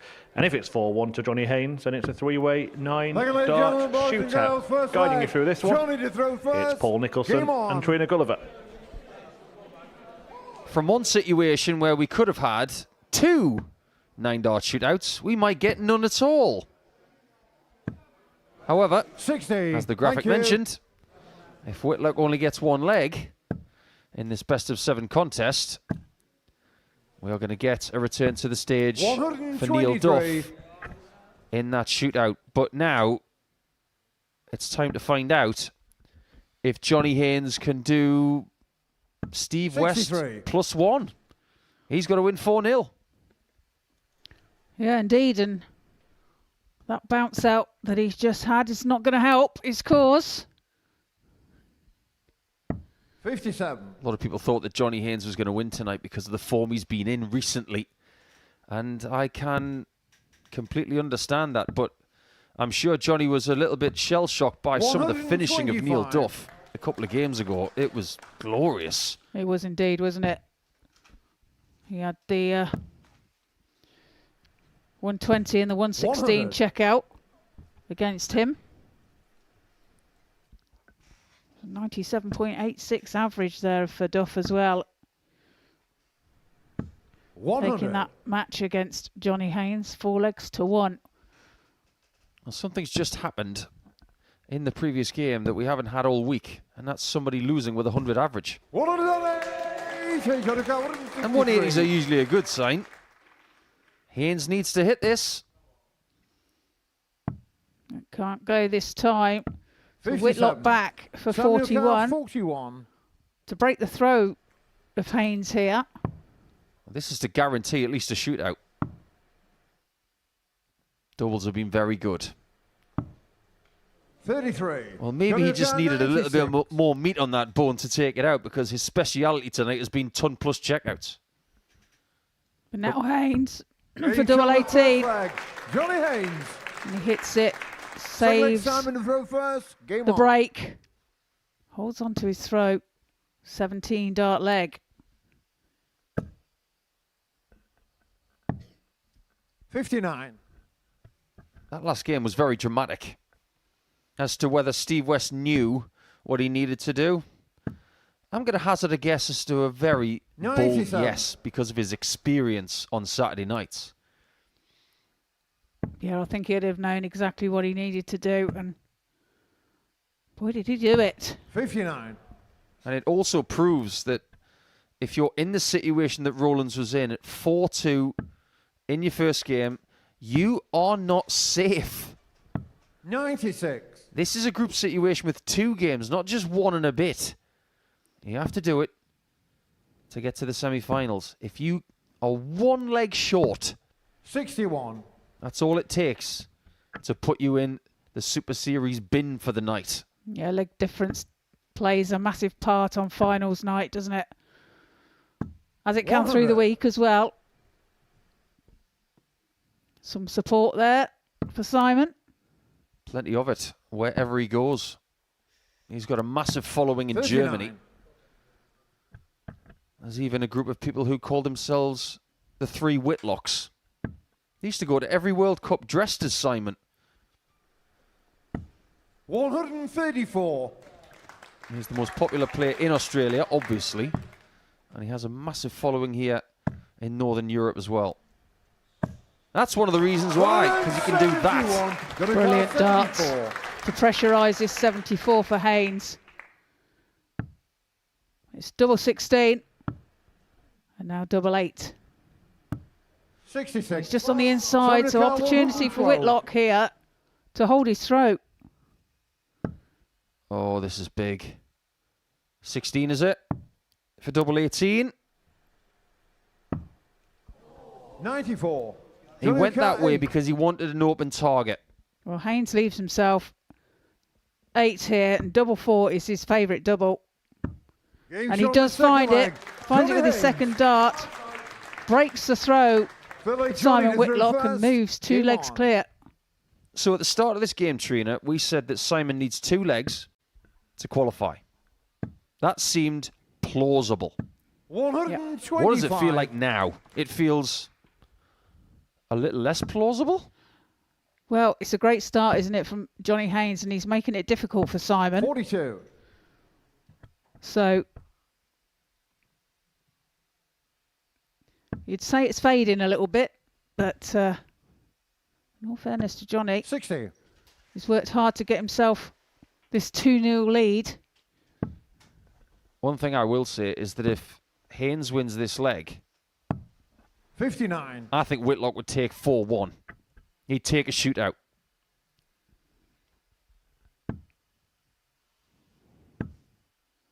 You don't want to be 3-0 down. 85. Having to win 2 straight legs to get through.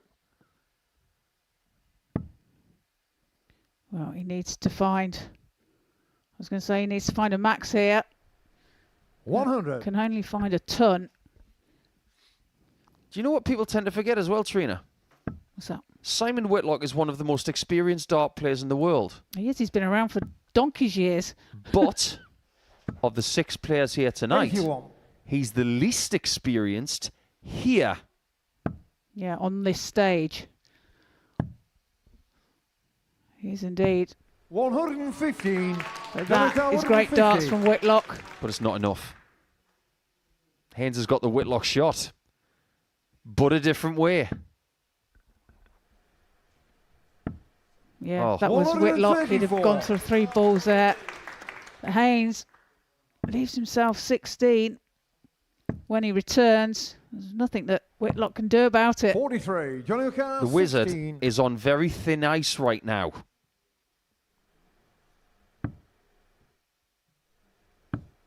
Can he save himself now that the walls are closing in? And there are people in this audience who can't believe what they're seeing. Well, he does have the throw here, and he has to make it count. 100. For him to progress. Well, this is a very tidy performance from Haynes. 88 average, 42% on the doubles, the kind 60. of stuff that Monday to Friday does a lot of damage. On Saturdays, this is proof that it can do damage in group games here. 100. I get the feeling if Whitlock is not on a finish after 12, he's in trouble. 140. Well, 140 there for Haynes. Puts him on level pegging. 140. Whitlock follows it with a 140 of his own and leaves himself 161 after 9. I am getting ANZ Premier League vibes now. 140. He was able to find some incredible darts at the end of that Brisbane Spectacular. He's going to need to do it again. Why didn't he go for the 17s on dart 2? 89. Maybe that's why. Johnny O'Connor, 161. Because if he had gone 17s, he didn't have the bullseye as a get-out to leave a 2-darter, which might not count for anything. Now we know that Simon must take the 72 out to stay in the senior showdown. 97. Samuel Carr, 72. Which way is he going to go? Well, goes treble 20. Double 18 then. 36. That might be Johnny that. O'Connor, 64. Haynes has an opportunity now to send Whitlock home.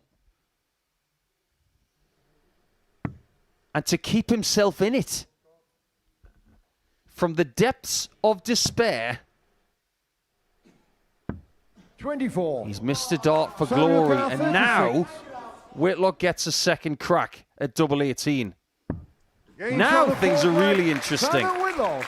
This next leg signifies Fifth a leg, Johnny to shootout throw first. or Game on. progression and elimination. Yes, it's a marathon format from Monday to Friday. 59. But when we get legs like this is what it's all about.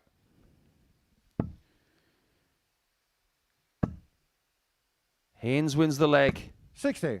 9-dart shootout. Whitlock wins the leg. He's through. Really down to the nitty-gritty now, aren't we? 60.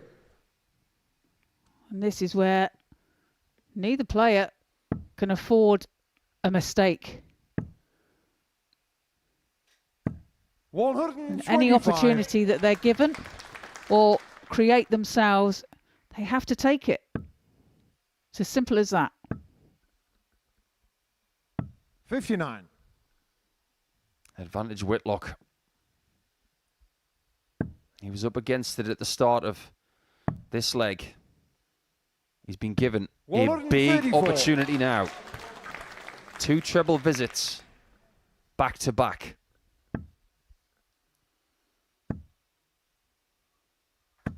$100. Oh my word. How that's crept into the 60, I have no idea.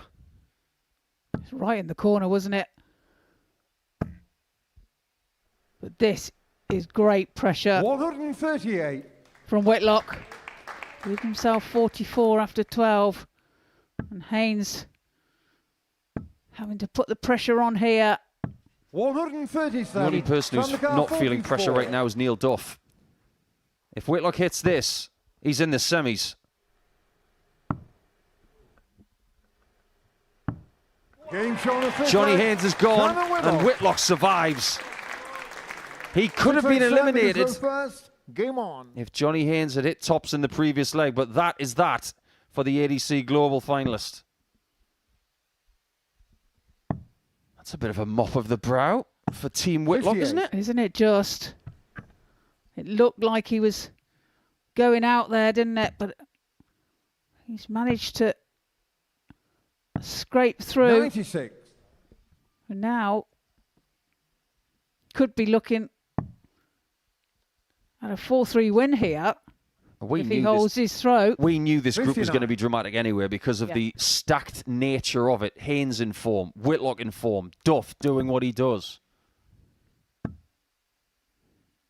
Yeah, it's scary when you look at the look at them names on paper. It's hard to pick a winner, isn't it? And one thing we can say as well is that Whitlock, 81. by getting 2 legs, his leg difference is going to be better than that of Neil Duff. So he wins Group 2. He's going to be in the 85. second semi-final. Steve West has won Group 1, which means he's going to play Neil Duff in the semis. 141. The Super Series El Clasico will be in the semis, not the final this time around. Still got to figure out who's going to win this game. 140. well, that 140 puts Haynes in prime position here. Whitlock not on an out shot. So he'll be coming back for tops for the match. 60. Johnny O'Carr, 40. If Johnny Haynes hits this, everybody's won a game tonight.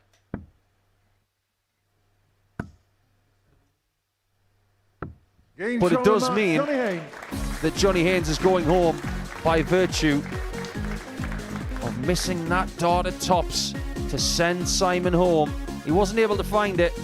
He does get the 2 points in the end. Stark consolation for the man from Swindon who wasn't able to get the result he needed with the 90 average and the 4 out of 11 on the doubles. He's not in the semis, but Simon Whitlock is.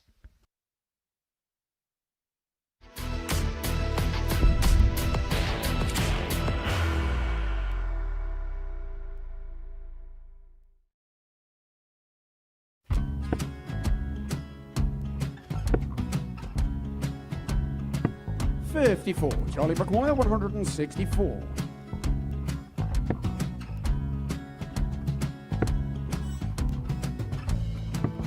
$44.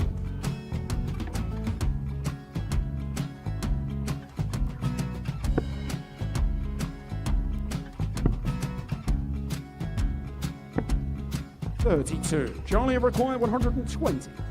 Well, 120. He's got a fair, at least 2 handfuls at this. Just needs to stay 60. there. That's a good shot. Halves his score. Leaves himself on a 2-darter.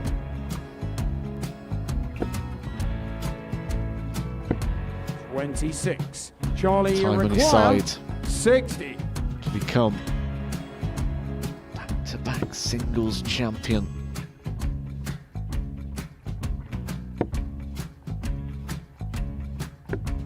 $40. Definitely a couple of nerves in those last 2 darts. But he'll be coming back. The moment he's been in before this situation. Standing at the back of the stage, Charlie approaching the required Oki with a 20. chance to win the title.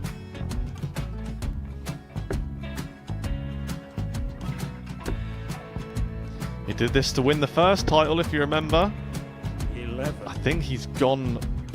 Georgia I think require he's gone to 180. bust it, maybe.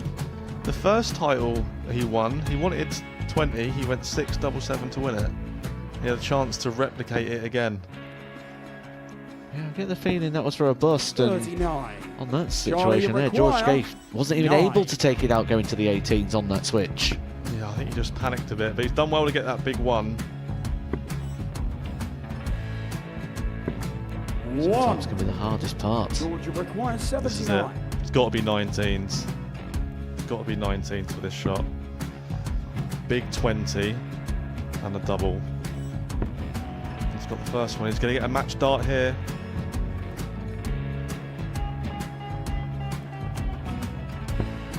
$59. Charlie Threw the entire require body into that 8. one. Just didn't want to let go of the dart.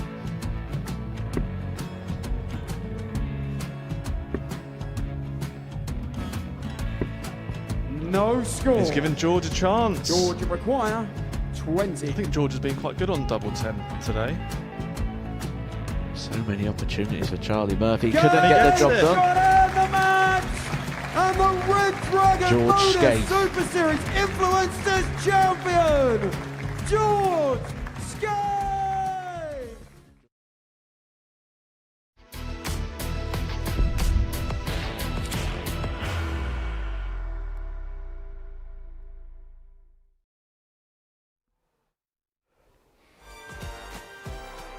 Welcome back. Well, it was a close run thing, wasn't it, in the group stages at this inaugural Seniors Showdown finals night. Every single player winning one match. And if those results had been jumbled up a little bit, then we would have had a couple of 9-dart shootouts. But instead, we do have a semi-final lineup, all of them through by virtue of leg difference. But now you have to win. It's straight knockout stuff from here. Steve West and Neil Duff will contest the first semi-final. Simon Whitlock and Michael Huntley will play each other in the second. And let's start with West and Duff and how they got through, because this was a semi-final before the Christmas break, Paul, wasn't it?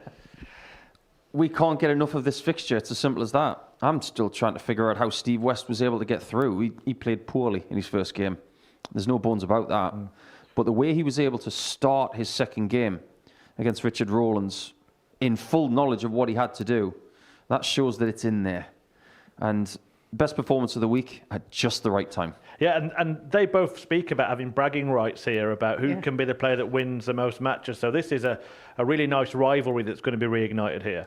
Yeah, absolutely. And I'm sure they're out in the back room and having little bits of nips at each other, sort of thing, sarcastic nips. But yeah, once that toes to the Oki, then that's it. That's game on.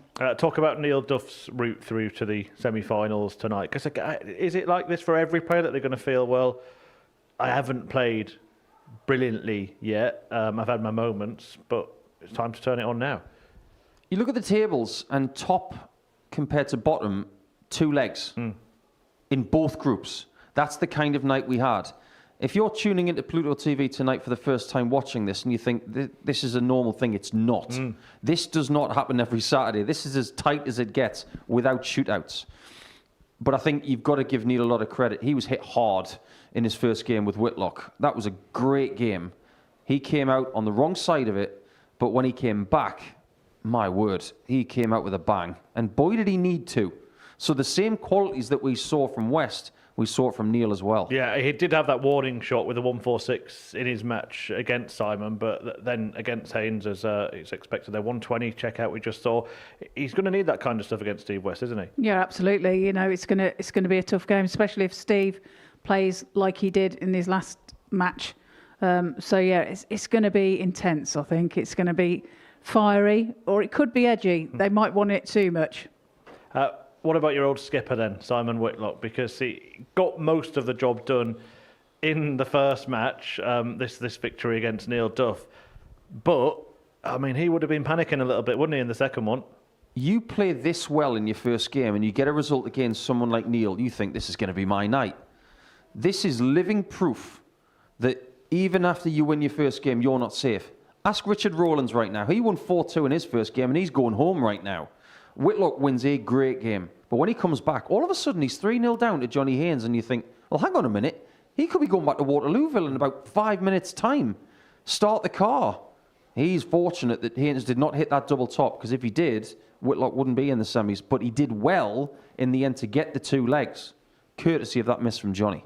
Sometimes, Trina, a player has to go through that tough match to go on and win a tournament. Tonight they've all had that tough match, but Simon Whitlock does have that experience. Hasn't had it on winning on this stage yet, but we heard from him earlier, it's something he's determined to put right this year. Yeah, you know, and he's playing well at the moment. You know, he's enjoying darts again, and that's going to show in his game. And yeah, he it's about timing again, and he hit the doubles and took advantage when he had to, and that's how he's there. Steve West is there as well. Again, a bit of a roller coaster for him. And we're talking about players who we do see emotionally go up and down in the course of a night. Where will Steve's mind be at right now? Your guess is as good as mine. It was infuriating watching him in that first game, because you can shout as loud as you want from a soundproof booth, but he's got to help himself on that stage. He's got to learn from games like that. He's got to find a plan B. If the treble 20 is not working for you, find another target that does. Use the treble 19, use the bullseye and the treble 18 a little bit more. But he's got one route. It's basically one club, treble 20. If that doesn't work, I'll just stick with it. He is incredibly stubborn.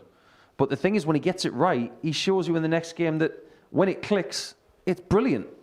Yeah, absolutely. And Mike Huntley, though, he's the type of player who maybe goes under the radar sometimes. There's always one, isn't there? Is he doing that tonight? Because the company that he's keeping in the semi-finals, they've all got huge reputations. And he's someone who, maybe less so, but we know he can play brilliant darts. Yeah, and to be fair, he's struggled on his doubles all week, but he's just managed to find a way through. And, you know, give him credit where credit's due. He's fought and he's battled, and when he has had the opportunities at the right time again, he's managed to put it away. You can only beat what's in front of you. If Huntley plays West from game 2, he gets battered. But the thing is, he didn't. He had West game 1, and he was able to beat that version. So it's not Huntley's fault that West didn't show up, but he did in his second game when he wasn't playing him. All he can do is your best against the opponent that's right there, and he's done enough to make the semis. Apart from the obvious answer, which is that the Group A curse has been extended into 2026, what went wrong for Richard Rollins tonight? Not a great deal. He averaged 100 against West. He actually played better in his second game than the game that he won. So of everybody who has come to Saturday night and won one game and lost one and not made it through to the semis, he can be almost top of the tree of feeling aggrieved. Somewhat harsh, but them's the breaks. That's darts. It's fine margins.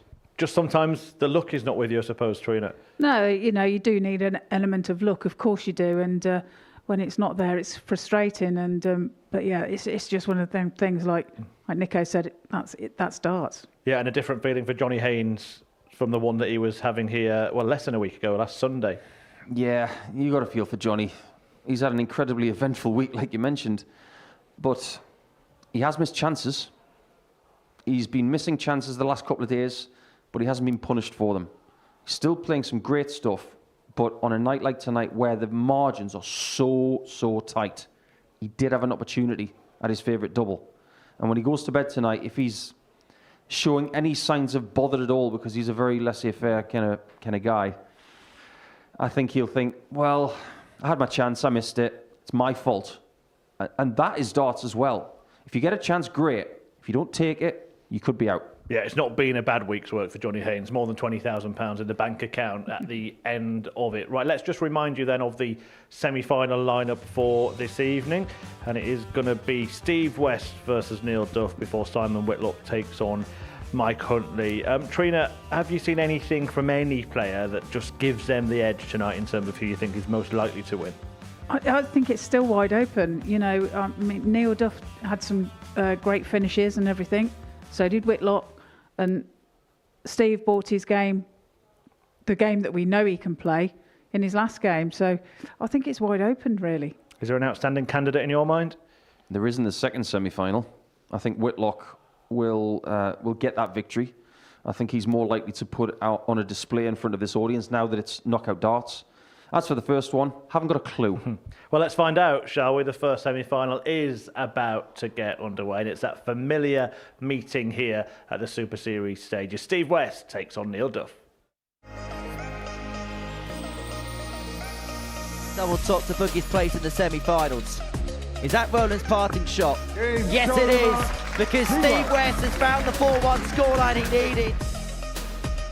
Treble 18. A double 16 for a 1-4-6. Oh my word.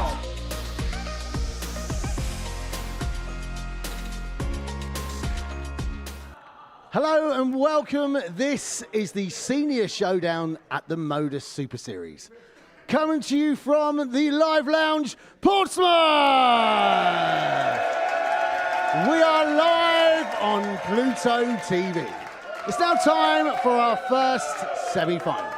Firstly, would you please welcome three-time PDC major quarter-finalist. It's simply Steve West and former WDF world champion, Duffman Neil Duff!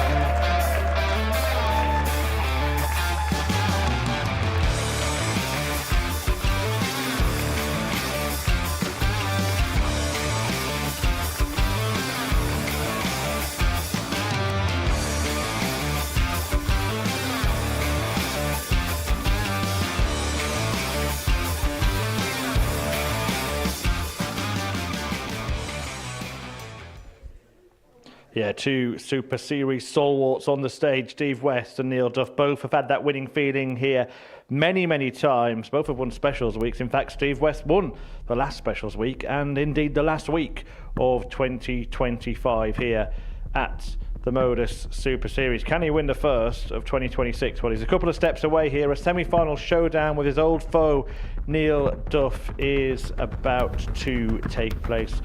Paul Hinks is the referee for this one, and I will hand you over to our commentary team. Thanks, Murph. Yes, it's me and the asset, Paul Nicholson, in commentary for this first semi-final. And sport needs rivalries, doesn't it? It may not be Nadal v Federer, but these two look each other in the whites of one another's eyes and thinks, if I'm going to win something, you're probably the man I'm going to have to get past. And this crowd, a packed-out crowd, a rather excitable crowd here at the Live Lounge in Portsmouth this evening, have already been treated to some close contests. And that gentleman there looks as if he's got the full bingo card of signatures as well. But these two looking to continue what has been their signature move here. Winning titles, winning championships, being the last man standing and hoisting trophies aloft. Both players tied on 6 titles apiece, but only one can make it 7 heaven. 21. If one does make it 7 heaven tonight, of course. But it's West and Duff in the semi-finals, and yes, they're two rivals, but it's a game that's going to be played in good spirits, and it looks as if something's happened right from the get-go. You're not supposed to laugh when your opponent's darts fall on the floor. 85. It's actually quite nice to see this game played in such a great spirit. But throughout the course of this game, the mood will change. 60. Legacy is on the line again when it's Duff and West. 30. Who realistically can still stake a claim as the Super Series GOAT? It's a discussion for another day. In fact, it's a discussion 125. for probably a week on Monday forwards. After the Women's Week next week, we can think that maybe 2026 we'll have a categorical 140. answer to that. Thank you. Well, I can tell you this. Steve West and Neil Duff are in different weeks for the main series. So if they are going to renew their rivalry up tonight, it's going to have to be in Champions Week 13. 45. How good is that to see? It's the seniors showdown, but it's been so good to see so many young supporters here tonight, watching some of the stars of yesteryear. And this is the thing, you don't know when the last time you're going to see these certain players are going to be. Wayne Mardle said it so eloquently at the World Championships. You just never know when it's going to be the last time. No, you don't. Play every game like it's your last. Who knows? It might well be the last time these two ever meet. We hope it isn't. 49. Steve Car 110. Oh, no. Not the ideal start. 70. The last thing you want 57. is to rely on Duff missing doubles.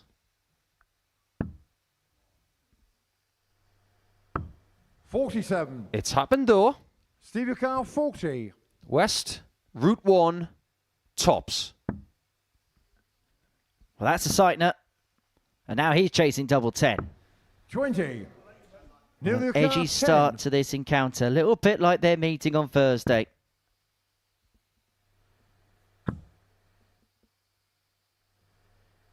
Getting shown the first It's leg. there. Neil though. And Neil has had the wood on West until yesterday. Second leg Neil to throw first. Game on. This is going to be their final meeting of the week. And it will be their 6th. This may not be the best game 55. in terms of standard we see tonight, but it may well be the one that gives us the most tension, because these two will throw absolutely everything at one another. And both 41. players know in the back of their mind, well, they don't even know in the back of their mind, they openly admit it to us. This is the game that gets their juices flowing, playing one another, because they've both got what each other wants, and they both want to one-up the other. Was that the B-side of what Olivia Newton-John was singing? 86. You've got the one that I want. It's the same with darts over the course of multiple generations. When Van Gerwen took on Phil Taylor 55. in 2013, he was trying to take what Phil wanted, what he already had. 55. That's sport. But I will be open and honest. If West is going to win tonight, Tops is going to have to be better. 100. Because it hasn't been brilliant this week. And you know he's going to keep leaving it. In fact, there was a time 2 days ago where it was so bad that he started 24. leaving double 16. That's not plan B. That's plan Z. Well, both players are stuck in a rut and someone's got to snap out of it. You get the sense once one does, the other one will tend to 83. follow. If you're stuck in the mud, what do? Shout out, pass the shovel. It's a bit of a psychological metaphor. 122. Well, it looks like Neil Duff's the first player to dig himself out of said hole, but has left himself on a bogey. Left his foot in the mud. 125. He's trying to nestle that dart in between the two flights that were already in the 60. The deflection leaves him on a high 2-dart out. 26. Supercar 97. For this to level up and to get the break back. Let's see how Tops is in this leg. And the problem is they're going low. Game shown the No second issue leg, with double Steve 10 West. there, though. Back level at one apiece, but both players have work to Third do leg, Steve here. to throw first. If Game you on. survey Steve's technique, it's very compact. That right elbow is very close to his ribs compared to other players. There's minimal drawback of the dart. 100. If he lets that dart go just a little bit too late, he's always going to be under Tops and the treble 20. That puts so much emphasis 60. On his release point. It feels like these two are mirroring each other everywhere they go. They mirror each other in terms of weekly titles won. They mirrored each other in terms of how their night started, both losing their 55. opener, needing work to do in their second game, yet providing big performances to get through to the semi-finals. And in this particular contest, neither have been able to get going. Neither have been 100. able to really settle into the task.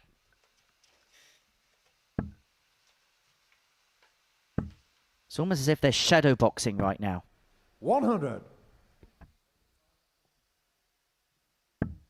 The only win that Steve has against Neil this week was a 4-3. It was game 4 of Friday night. It was a 50. great game of darts. 93 average for West. 97.5 for Duff. This is a very different 78. game to that.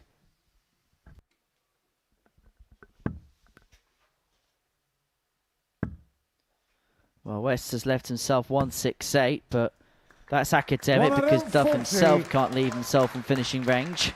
Bogey number bingo's nearly finished tonight. We haven't had a 169, have we? We've had a 159, a 162, and a 165, and a 168. 100. And that's mainly because it's a senior showdown, and so nobody has TikTok in this group, and they haven't seen any of Owen Binks' content. They more get their information from the 60. yellow pages. Supercar 68. Anyway, 68 for West to go 2-1 to the good.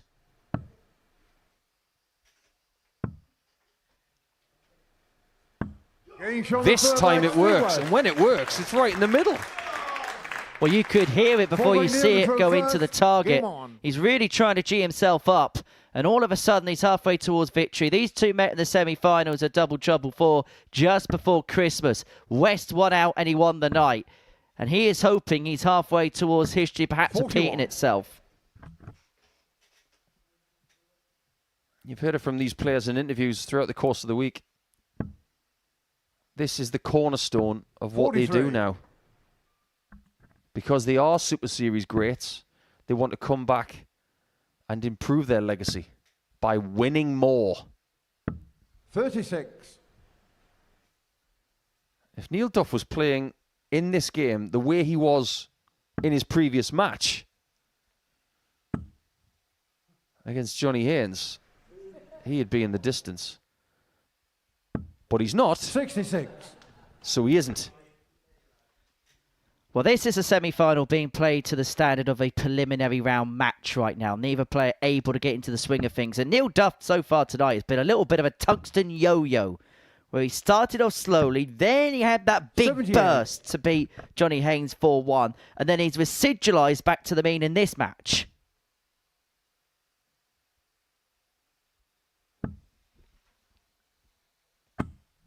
$80.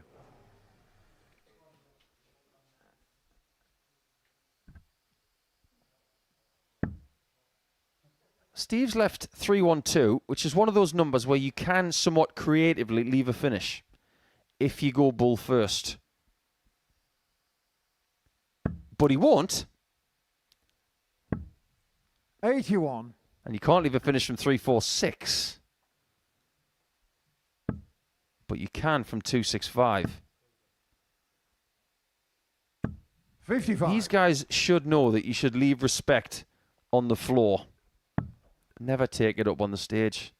If you've got too much respect for your opponent, they're going to beat you. Is that purely what it's boiled down to right now? It's speculation, but it could be. There's no friends up the stairs. 140. Well, now they're beginning to go, and they're going with one another. Duff's not going to take out the champagne shot. Steve only needs the one treble, though, to leave a 44. double off the back of the 117. Yeah, but which one can he get, if any? Has to be 19s. Tops again. For back-to-back tops hits. That was a really hard dart for Steve because he was throwing it from further away. And the problem of low on tops strikes again. And the significance of that was the potential breaker throw. And because Duff's gone wide there, the bullseye opportunities of the cards had to find a treble with dart too. Some people would go treble 11 here. Because treble 11 is 38. easier to hit than treble 17. See the car 20. Well, double top hasn't been a friend, but double 10 has been more kind. But not there. But no matter where he searches, he cannot find See the car anything. 50. And now Neil Duff misses another big number. Wow. I don't think I've ever seen Neil Duff do that. Missed 2 consecutive big numbers. 34. See the car 20. He got the number with dart 2 that he needed on dart 1. I don't think I've ever seen that. Well, at times, this darts match has been a episode of comedy of horrors. Being shown the fourth leg, But Steve West has crucially got a break of throw, which puts him 3-1-2 the good. Both players shake their heads because they both know they have played nowhere near their best. But Steve West, importantly, has the throw here to book his place into another final at the Live Lounge. Earlier this week, when Martin Turner was playing, I categorised his darts as Honey, I Shrunk the Darts. Well, if this is another Rick Moranis movie of Little Shop of Horrors, Steve West has just said, feed me. 140. This is where this game takes flight. Has Duff left it too late? How many times have we said that tonight? For multiple people. But importantly, Steve West is saving his best leg, it seems, of this match on throw when he needs just one to win. And the problem Neil Duff has is he's saving his best leg for that exact same situation.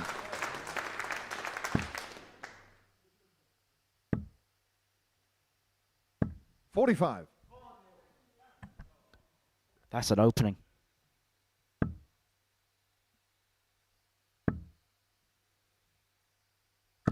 $100.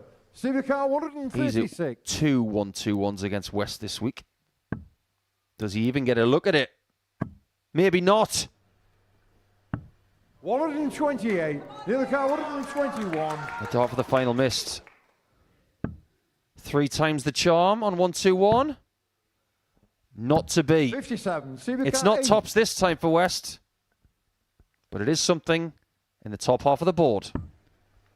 Double 2.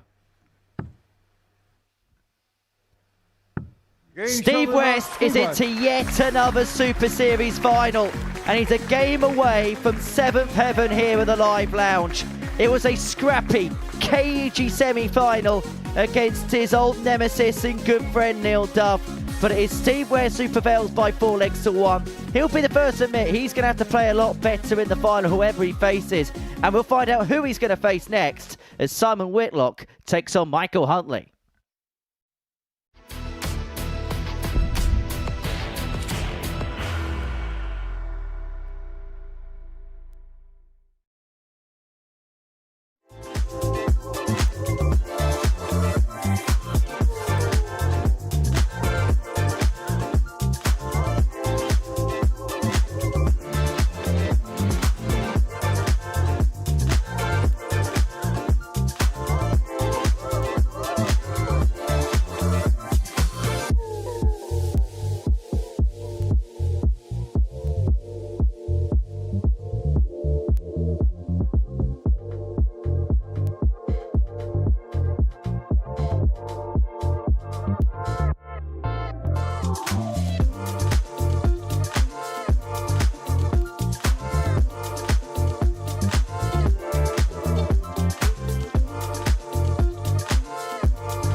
Welcome to the latest episode of Murph Meets, and there are no prizes for guessing who we have come to meet today. He built his own house in the shape of a dart fly. He's got his own lakes and he's got his own hall. It is the one, the only, the king of bling, the Bobby Dazzler. We're going to go into George Hall, and me, Murph, is going to meet Bobby George.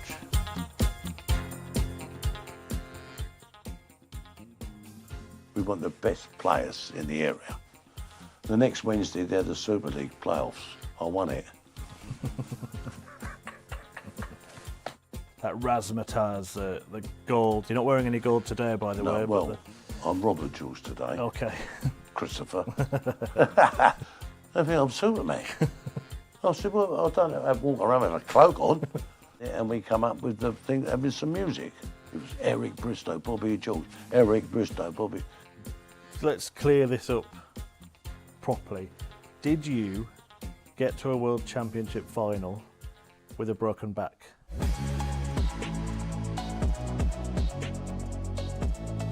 What a guy, eh? And I enjoyed meeting Bobby George as well. Murph Meets. Bobby George is on after tonight's live show, and also an extended version will be available on YouTube, premiering at 6 p.m. UK time tomorrow. Well, back to tonight, and we have our first finalist, Steve West, looking to go back-to-back with victories here at the Live Lounge, having won the last event of last year. He's one win away from winning the first of 2026. He will take on either Simon Whitlock or Michael Huntley, and they are about to face off in the second semi-final.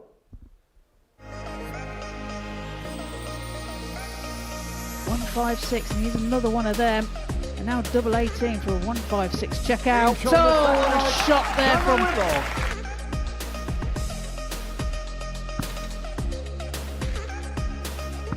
Game shown He on can. Michael Huntley.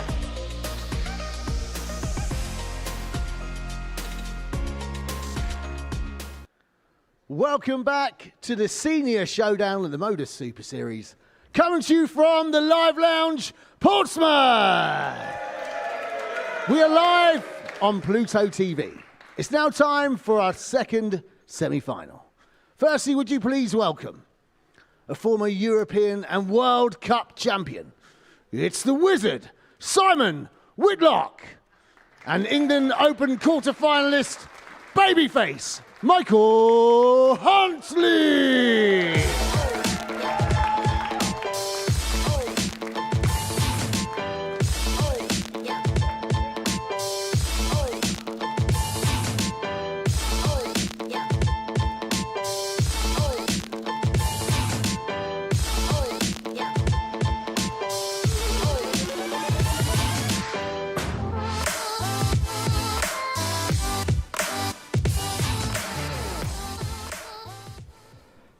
Simon Whitlock impatient to make his way to the stage there as he walks on alongside Michael Huntley, both of them looking for a first win here at the Modus Super Series. Steve West stands in wait for the winner of this one, the beard to be feared against the baby-faced Welshman. And talking you through it, it's Trina and Henry. Thank you very much, Murph. And so it's for the right to face Steve West in the final. Could well be a Waterlooville derby here at the Senior Showdown. A week on from a Swindon derby to see who's going to win the Global Championship. But Michael Huntley is hoping to dispel that potential fear. And for him, it's his joint best run at the Live Lounge. Simon Whitlock looking for that elusive first win here. It feels like it's going to happen at some point, but is it going to be tonight? For Michael Huntley, it'd be the dream start to 2026. He forgone his ambitions to play at Q School to play at the Senior Showdown. He was caught in two minds as to whether to chase it or not, but getting the invitation to this solidified his feel that this is his priority in 2026. Steve West awaits in the final. Trina Gulliver's alongside me here in commentary, and this should be an intriguing semi-final for Simon Whitlock. A chance to make it through to a Live Lounge final. Yeah, indeed, and Whitlock has played some good darts tonight. along the way. 60. Had a 110 checkout against Neil Duff, which he won 4-1. 81. Yeah, it was a passage in play where Whitlock just hit the turbo boost against Duff. He won that opening game 4-1, only averaged 83 in the end. He missed 6 starts at the double, but had those 2 top price checkouts, and then in his second game lost out 4-2 to Johnny Haynes, but he got the legs he needed to book his place into the semis. As for Michael Huntley, he lost 4-2 to Richard Rollins in his opener, but a win by the same scoreline against Steve West is the reason why he finds himself in this position. 134. Yeah, under par, Steve West in that game with Mike, but nonetheless, he's here. He's earned his place here. 120. Leaves himself a bogey though.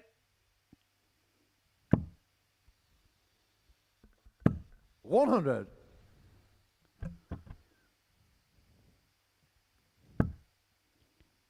If Whitlock performs like he has been in his previous games, then Huntley really has to take every chance that he gets. But here it's going to be Whitlock first to a double. He's looking at bullseye.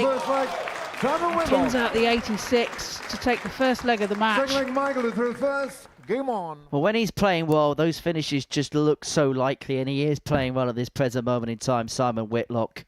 For Michael Huntley, he can ill afford to happen to him what happened in the first match against Richard Rollins, where he kind of found himself as a back marker in that contest, where Rollins was setting the pace in terms of scoring and he was a visit behind, because if you do that against Simon Whitlock, you're going to get next to nil in terms of chances. Look at that 180 as well. Perfect. All in line. 55. You could have fit them in a polo mint. Other mints are available. Not with a hole. Hang on. 123. And to our viewers in the United States, they are lifesavers.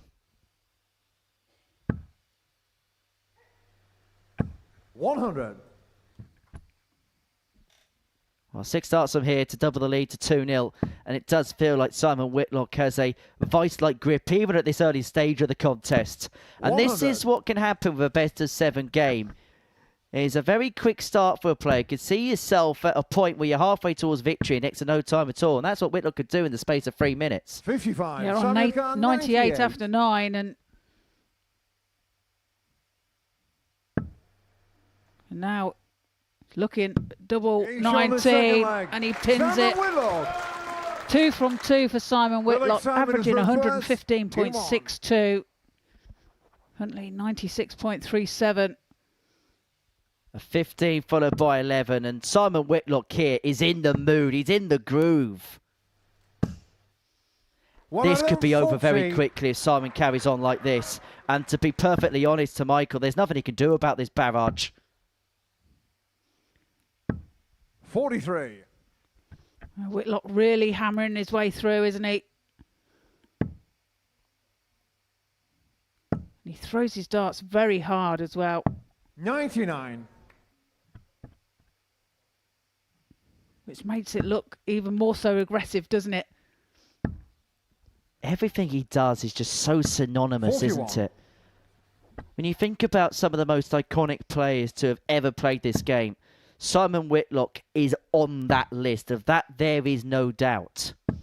98. Yeah, absolutely. And he's been around such a long time and at the top of the game for such a long time as well. And again, leaves himself on 164 after 9 here. 164. Didn't need to go for it. He's not going to get. Twice a World Championship finalist, Simon. One 64. at the Lakeside, one at Ali Pali. Lost to Mark Webster in 2008 at Frimley Green before losing to the Power in 2010. And that was kind of the beginning of the journey for Whitlock as we know him now. 40. But he's been treading a new path in 2026, and he's looking to get off to a winning start in 2026. And this is for a free-zip lead. Well, attempts tops. 80. Finds the one.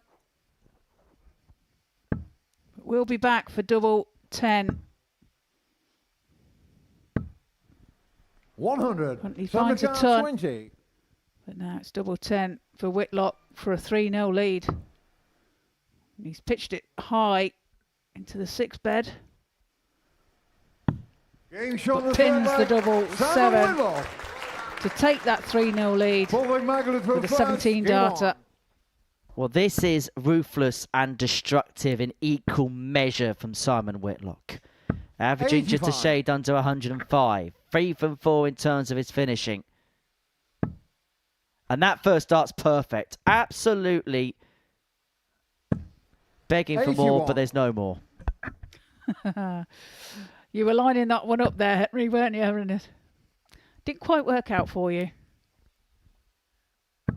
90. That was like a Marnus Labuschagne delivery. You thought that was perfect, and then Jamie Smith decides to whack it off to off leg. 125.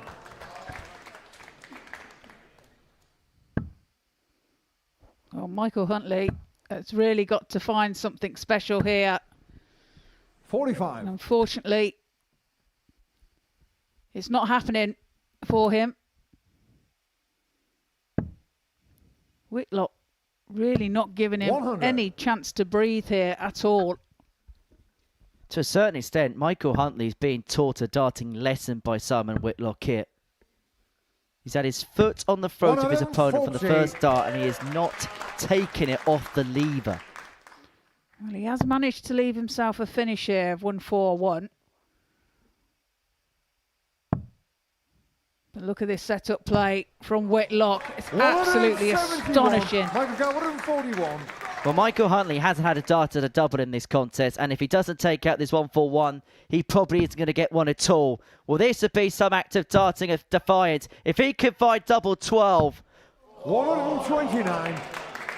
What a great effort there from Huntley. But is it all over as Whitlock looks at double 12 for the match? Game shot in the match. Simon Whitlock will Simon take on Whitlock. Steve West to see who is the best senior in Super Series darts. It's a meeting played in Portsmouth between two players from a PO postcode. Michael Huntley had a great week to get through, but once again the semi-finals is where he's going to depart. But have a look at that for a performance from Simon Whitlock. An average of 105.5, 4 from 6 on his doubles, and he takes on Steve West to see who wins the 2026 Senior Showdown.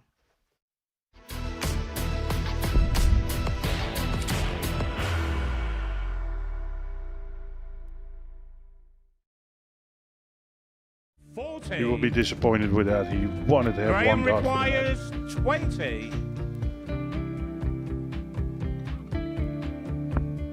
Graham Usher wins the first game of Champions Night, and it was an absolute ripper. He hit one of them on tops. He missed one on double 12. Which one is it? It's the hit. Outside opportunity for Andy Hamilton. Van der Velde should be getting a match start again here. He's already had one. Mr. Dart at tops for the match to win 4-1. And he Dart at double 16 gets the job done there for Jurgen van der Velde. He gets over the line with a 4-2-6. Did he go for tops, or did he just overshoot the single? Jimmy doesn't care. Jimmy just looks to eat this up to make the semi-finals for the second time. Adam Kaplas has been eliminated.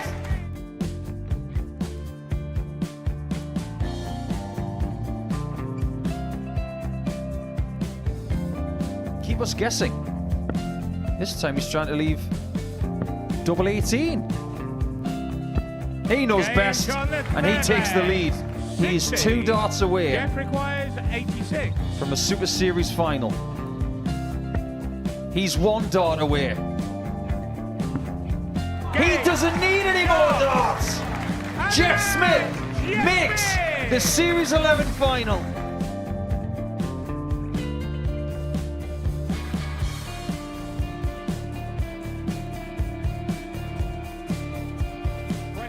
Evans. Is Usher losing his cool a little bit here? Oh, absolutely. Right now, I'd say the head's gone. And you don't have long to recover. It is very, very short form at darts. Vansky's halfway to victory. He only needs one more.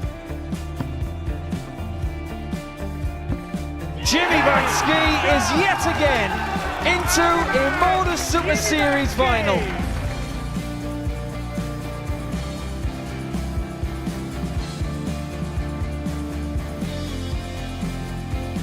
Flashback vibes. Can Jimmy Vansky do the same? Just needs the one treble here on the 19s. Finds it.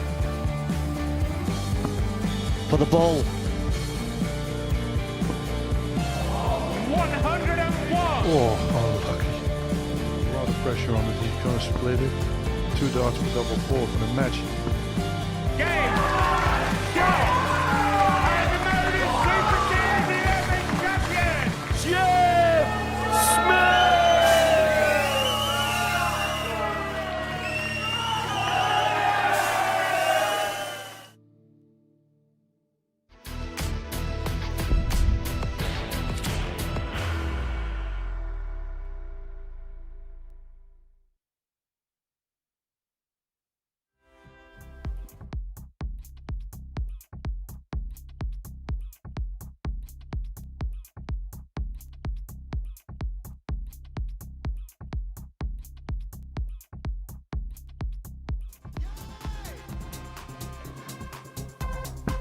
Absolute stunning. Listen to that crowd. Laura Turner's doing things like this, like James taking on out the third leg, 113. Laura Turner. Go. Brian O'Sullivan! 2 at double 16. Game shot on the third leg. So tops for the 120, tops is round. He's a very fine player. Double 9. Okay, for the manner in which he did it, but Shot on didn't the seem first to affect leg, Vicky Pruitt. That was the only opportunity And the she Modus. needed. Well, absolutely Game shot on the third leg. sensational Lorraine stuff. Winston. Narrowly finds the 10 and kings the tops.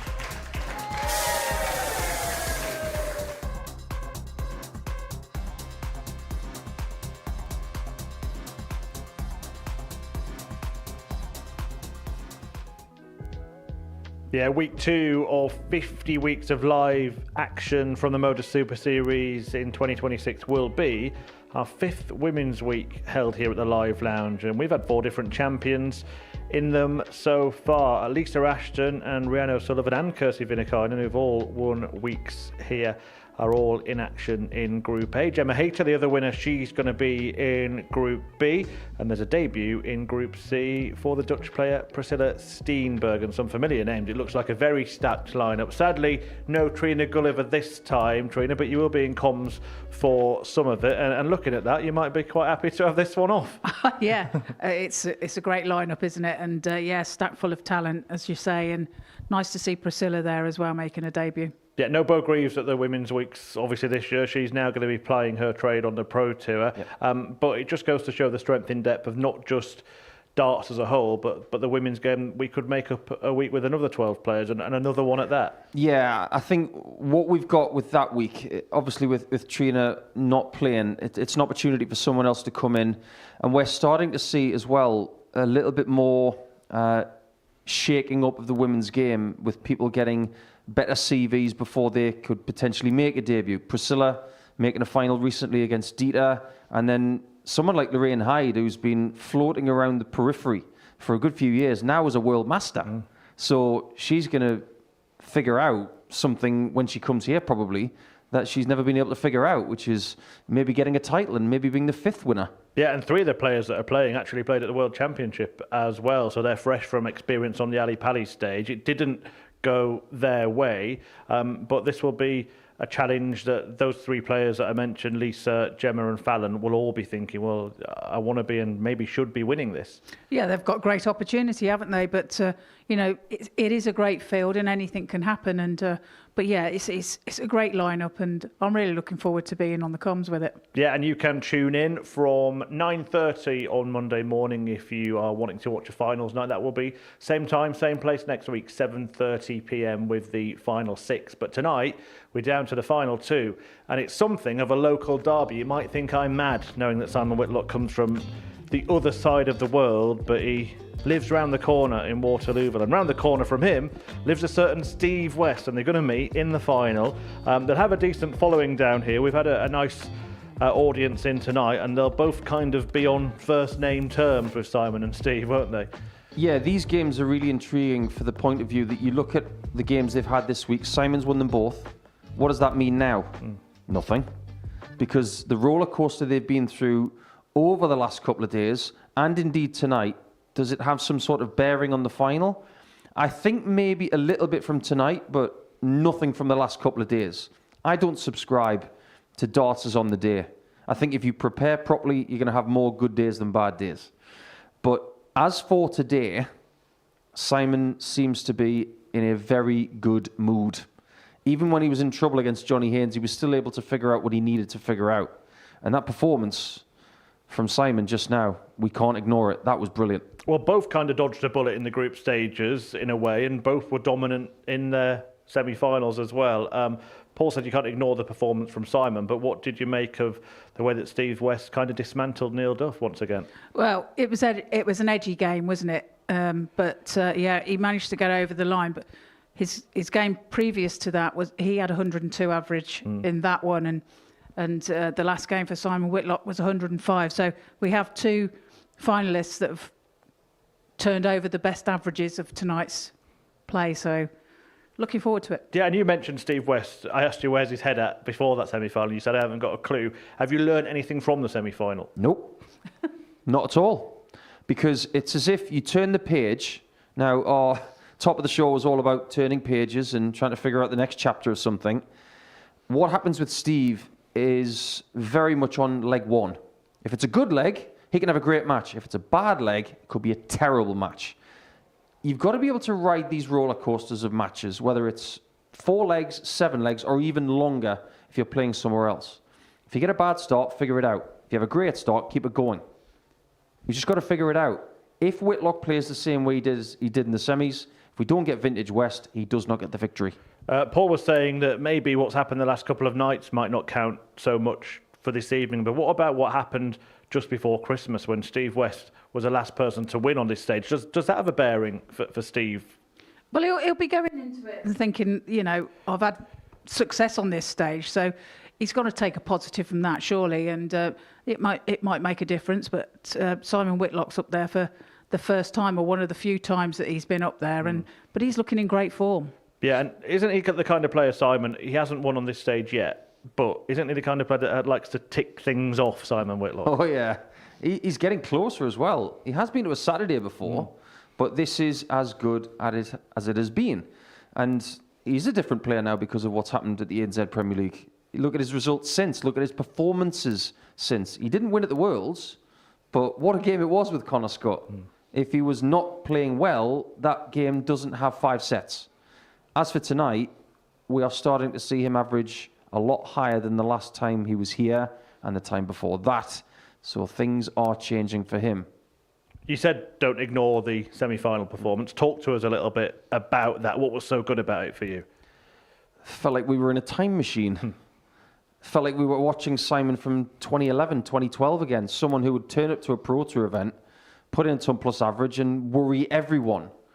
I haven't seen that version of him for a long time. This is encouraging. If you're doing this at the start of the year, he may have figured something out with the equipment.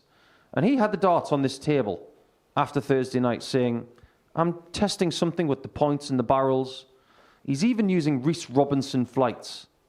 I don't think you should change anything anytime soon when you're playing that well. These are two players, as we've seen tonight and over the course of the week, that can play to a high level, both of them opting not to go to qualifying school, deciding that they're going to maybe focus on playing another event. Simon saying he's going to Las Vegas to play in a WDF Gold event next weekend, and a lot of stuff here at the Super Series. It's really interesting, isn't it, that they've put their focus purely on this, and now they're both in the final. But Whitlock was saying in his interview that he's not really treating it professionally anymore. Backstage right now, it'll be like a world final preparation for him, won't it? I think he's telling a bit of a porky there, but he'll be wanting to win, obviously, and he's played some great darts, and sometimes it's good to change things up, and it just gives you the magnitude of what the Modus Super Series does. Them choosing here in preference over a PDC Tour card. Then Simon just as well as anybody, Murph. Do you think he's backstage right now saying, "Oh, we'll see what happens"? Not a chance. He's saying, I want this, because you always want to tick that box. You want to break that ceiling. He hasn't won here. This is a home tournament for West and for Whitlock. West has tasted home success many times. As much as this is about his legacy as well, it's also about Simon's. He wants legacy at the pro level, at Australian level, and now he wants it at this level too. He wouldn't be going to Vegas if he didn't want success at this level of the sport, and this level includes here. I can tell you what he has done in preparation. He's won the bull, Simon Whitlock, so he will throw first in the final. I just want to touch on that story a little bit more, actually. We've mentioned that they both live here. You said right at the top of the show about why they both live here. Simon Whitlock, he moved from the other side of the world, Trina, to focus on playing professional darts when he had that run to the World Championship final. That's, 16 years ago now, believe it or not. We'd seen him in the Lakeside final before that as well, and dedicated his life to playing darts. His manager, Jason Tame, at the time lived in this area, and he decided to live near him because it was someone that he knew. Steve West has moved here specifically to play more at the Modus Super Series. That's what brought him into this area as well. And there's a real good sort of depth of top dart players from this area, some of them playing at Q School. Let's start with Simon and just talk about his career in general, what he's done, where he finds himself now.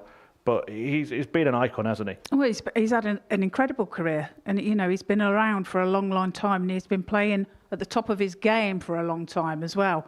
And for him to come here and base himself in the UK for a start shows his commitment to darts anyway, wasn't it? And but yeah, he's based himself here, and he's had great success basing himself here, like you say, Jason Tame being his manager and everything. So, but yes, he's just had an incredible career.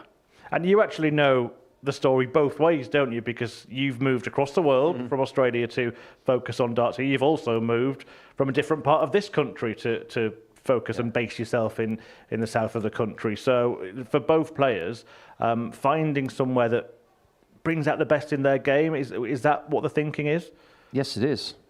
As much as these players will say, I'm at the twilight of my career, and I'm not that relevant anymore, I disagree. I think they're both still very relevant, because there are people coming through the ranks who want to beat these guys en route to their own glories. Can you do it in your backyard where you've been your entire life? If you can, fair play to you. But can you move around and do it wherever you go? Whitlock, Queensland, New South Wales, England, and the world. West, surrounding areas of London, Hampshire, and the PDC Pro Tour. These are two players who've done it in multiple ways. Well, they now base themselves in Waterlooville near Portsmouth, and the pair of them are about to do battle in the final of our first ever Seniors Showdown.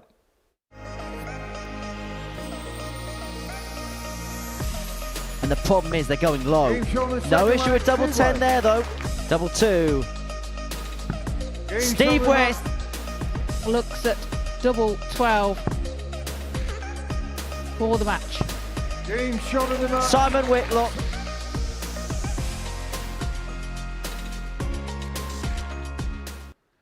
Welcome back to the Seniors Showdown at the Modus Super Series. Coming to you from the Live Lounge, Portsmouth! It's now time for our final. Firstly, would you please welcome a World Championship finalist, a European and World Cup champion, it's the Wizard, Simon Whitlock!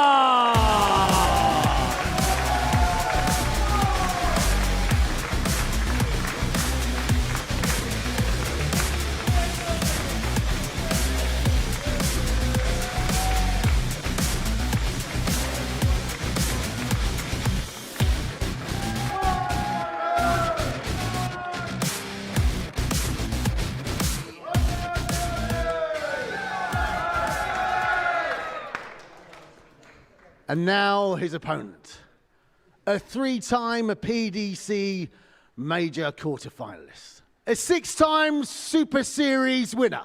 It's simply Steve West!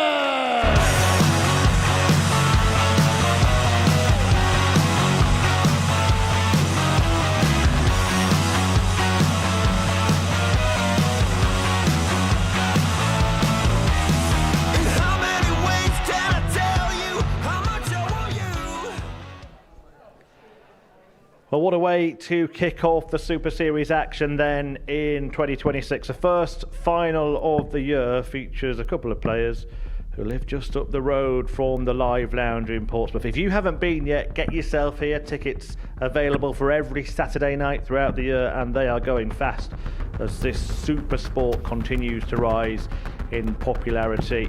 And two popular players on the stage, the 56-year-old Simon Whitlock lives in Waterlooville via Australia, and Steve West, he is a neighbour of Simon's. Well, they go from friends to foes for this final to see whether the Wizard can conjure up his first glory on the Super Series stage, or if West, who won the last tournament of 2025, can go back to back and win the first in the new year. Paul Hinks, the referee, guiding you through the action in the final.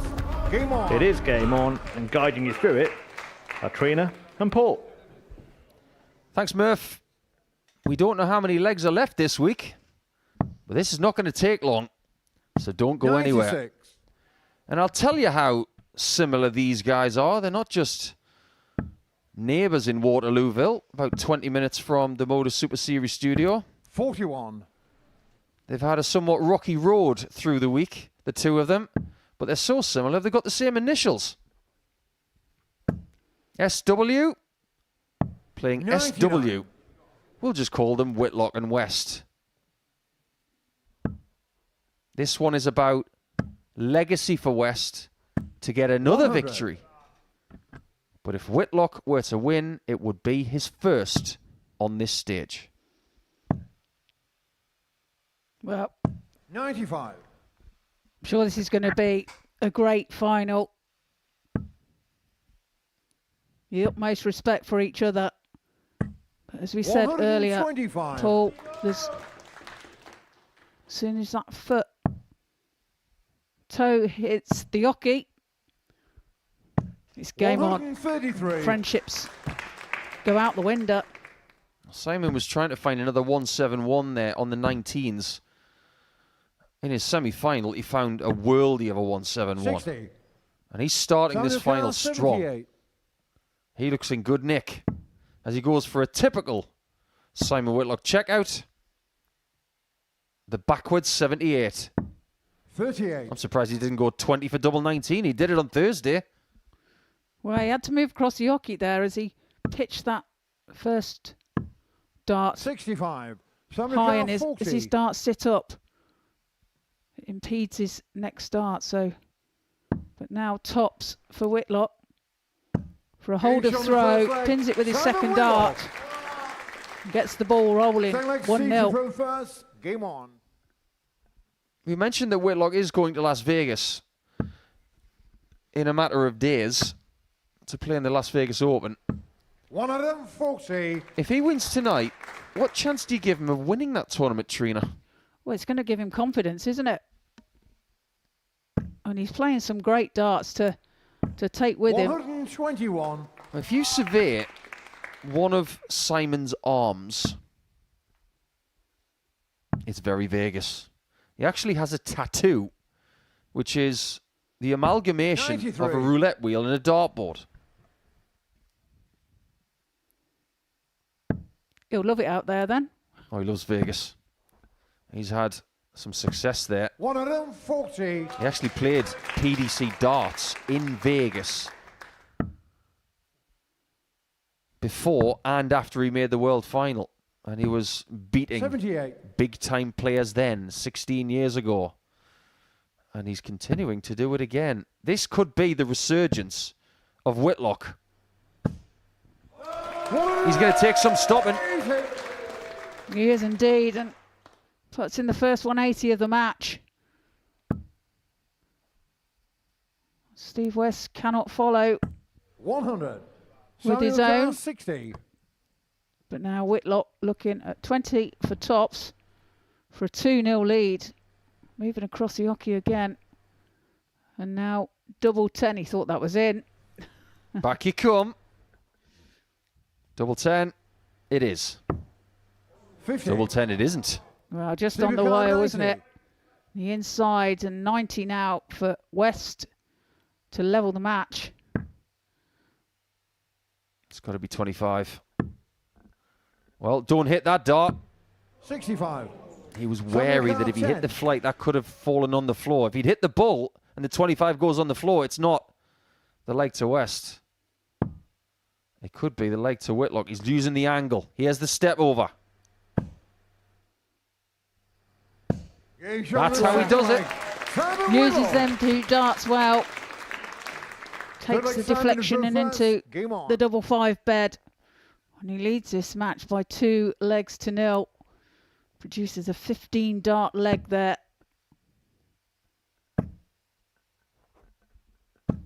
$60. If Simon's beard gets any longer, he's going to start looking like Gandalf. He'll be able to tuck it in his socks. 100.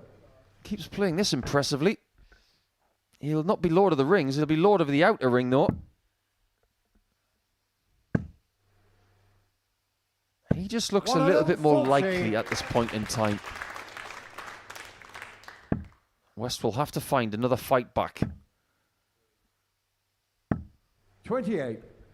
Definitely didn't help that he didn't win the bullseye in the practice room about 10 minutes before the start of this final.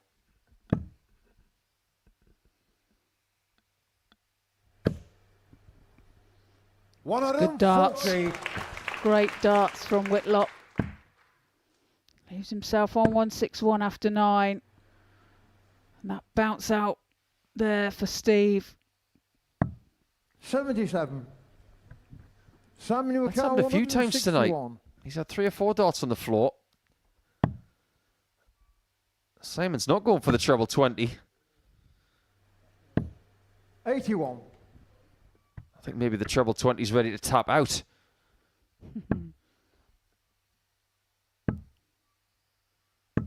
$45. It's going to have to Samuel be Carr, 4 80. legs in a row for West. A bit of frustration creeping in for Steve, but now 79. Game shot on the third leg. Double 11 he Samuel finds to take out the 80. Leads this match by 3 legs to 0. The confidence coming from him right now. I've not seen this from him in years. Even when he was winning the NZ Premier League, he played really well to win that title. 57. But this is a different Whitlock. We maybe haven't seen anything this positive from him since he won the World Cup with 42. Damon Heta. He's buzzing, isn't he? He is. You can feel it. You can feel the energy from him, and he's so confident. 60. He's just oozing confidence at the minute. Destiny might have to wait for Steve. Because every time he looks up, Whitlock's doing something like that. That's a second maximum for Simon. He's finding the treble 20s, which Steve is not. 40. Yeah, Simon averaging just under the 98 mark at the moment.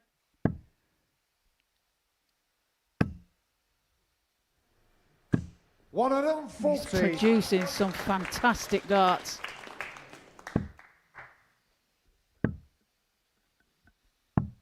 It's just not there for West after a very long week. Maybe he's hit the wall at the wrong time. What is Whitlock hitting? Well, he doesn't want to go for a low 20. 190. Going high is a very, very good player there. Takes the bust shot out of commission. So for the first time, Australia's Simon Whitlock 95. has got a shot 20. to win on the Super Series stage.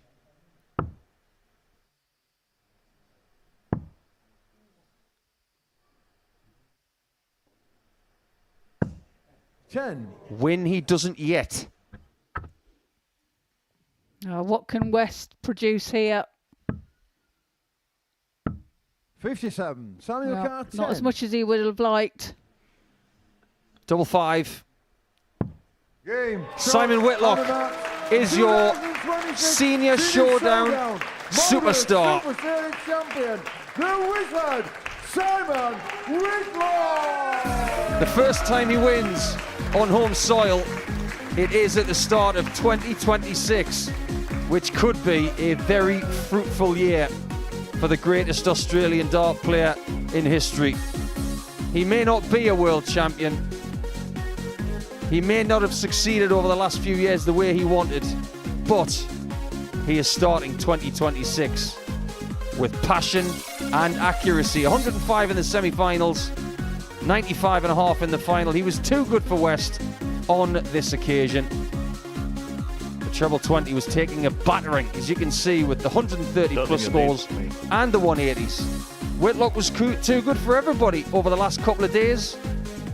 Interestingly, he only lost 2 games in the last 3 days, and he didn't lose the final. He wins it by 4 legs to 0. And we will get some words with Whitlock, the Australian captain, as he is talking to Henry Deacon on the stage.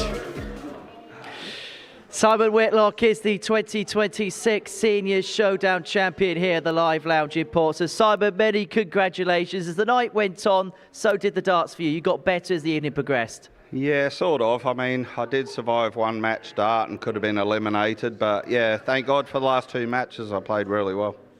It was a slow start, and actually in that game against Johnny Haynes, he had a dart against you to go out, if he won 4-0, you would have been gone. You got those couple of legs you needed. Sometimes in that Saturday night round robin format, once you survive the scare, can that just give you almost a little bit of a free lease of life? Yeah, sort of did, yeah. I felt a bit more relaxed once I got through the group, and yeah, I played better after that. In terms of the final, it just felt like once you got your nose in front, it was just one-way traffic from there.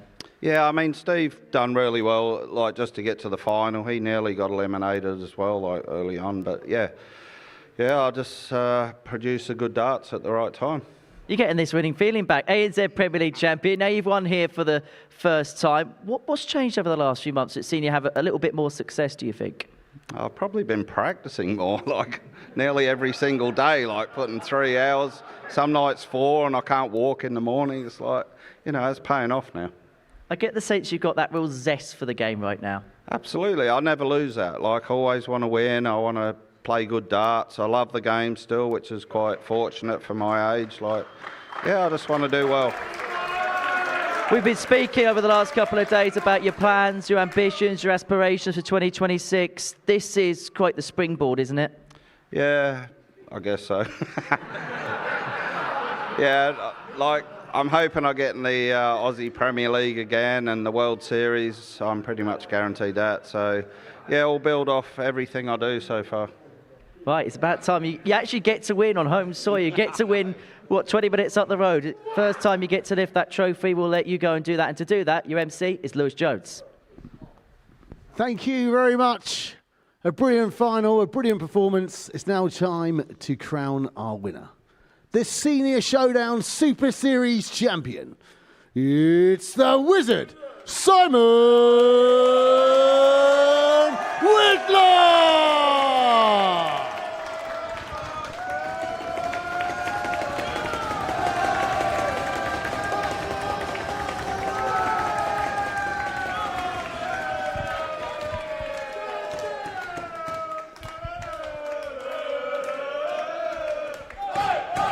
Yeah, an absolutely fantastic moment for Simon Whitlock, as we've been discussing, to win on what is pretty much home ground. as we've been saying, that might seem strange for an Australian, but Simon's lived here in the Portsmouth area for more than 15 years now, and to win in front of people he knows, it will be a good moment for him. He's won all over the county now. He's played tournaments in Southampton, he's played tournaments around the Portsmouth area and all around Hampshire. It means a lot to him. He's got a lot of friends in this part of the country, and even in neighbouring parts of southern England, even on the Isle of Wight, across the Solent. He's made this place his home, and now he's won on home soil. It will mean a lot to him. Yeah, absolutely. And look, it just shows for both Simon Whitlock and Steve West, who didn't really perform in the final, I think it's fair to say, but there's still plenty of life, isn't there, in those old dogs? Yeah, there is. And it's a great performance from Whitlock. And as you say, Steve really didn't play his best there, but in all fairness to Whitlock, he's played really well tonight and consistent, and he's deserved the win. And I think your kind of premonition came true, didn't it? That Steve West, it didn't start well for him, so it carried on not going well, and that gave Simon something to feed off. Yeah, I think that's the thing with Steve. As great a player as he is, when he gets a bad start, it's tough for him to get out of that corner.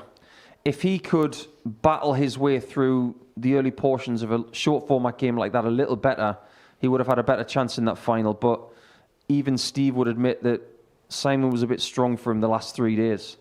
He beat him twice. I didn't think that would have any relevance to tonight. I don't think it did. I think Whitlock was just the better player in the second half of the night. When you average 105 and then you back it up with what was almost another 100 average, that just goes to show the kind of confidence that Simon's got at the minute. Simon's the kind of guy as well, in his PDC career, if he started the year well, often he was a real threat for the entire year, might win an early UK Open qualifier or a floor event, and then you'd see him in the latter stages of tournaments.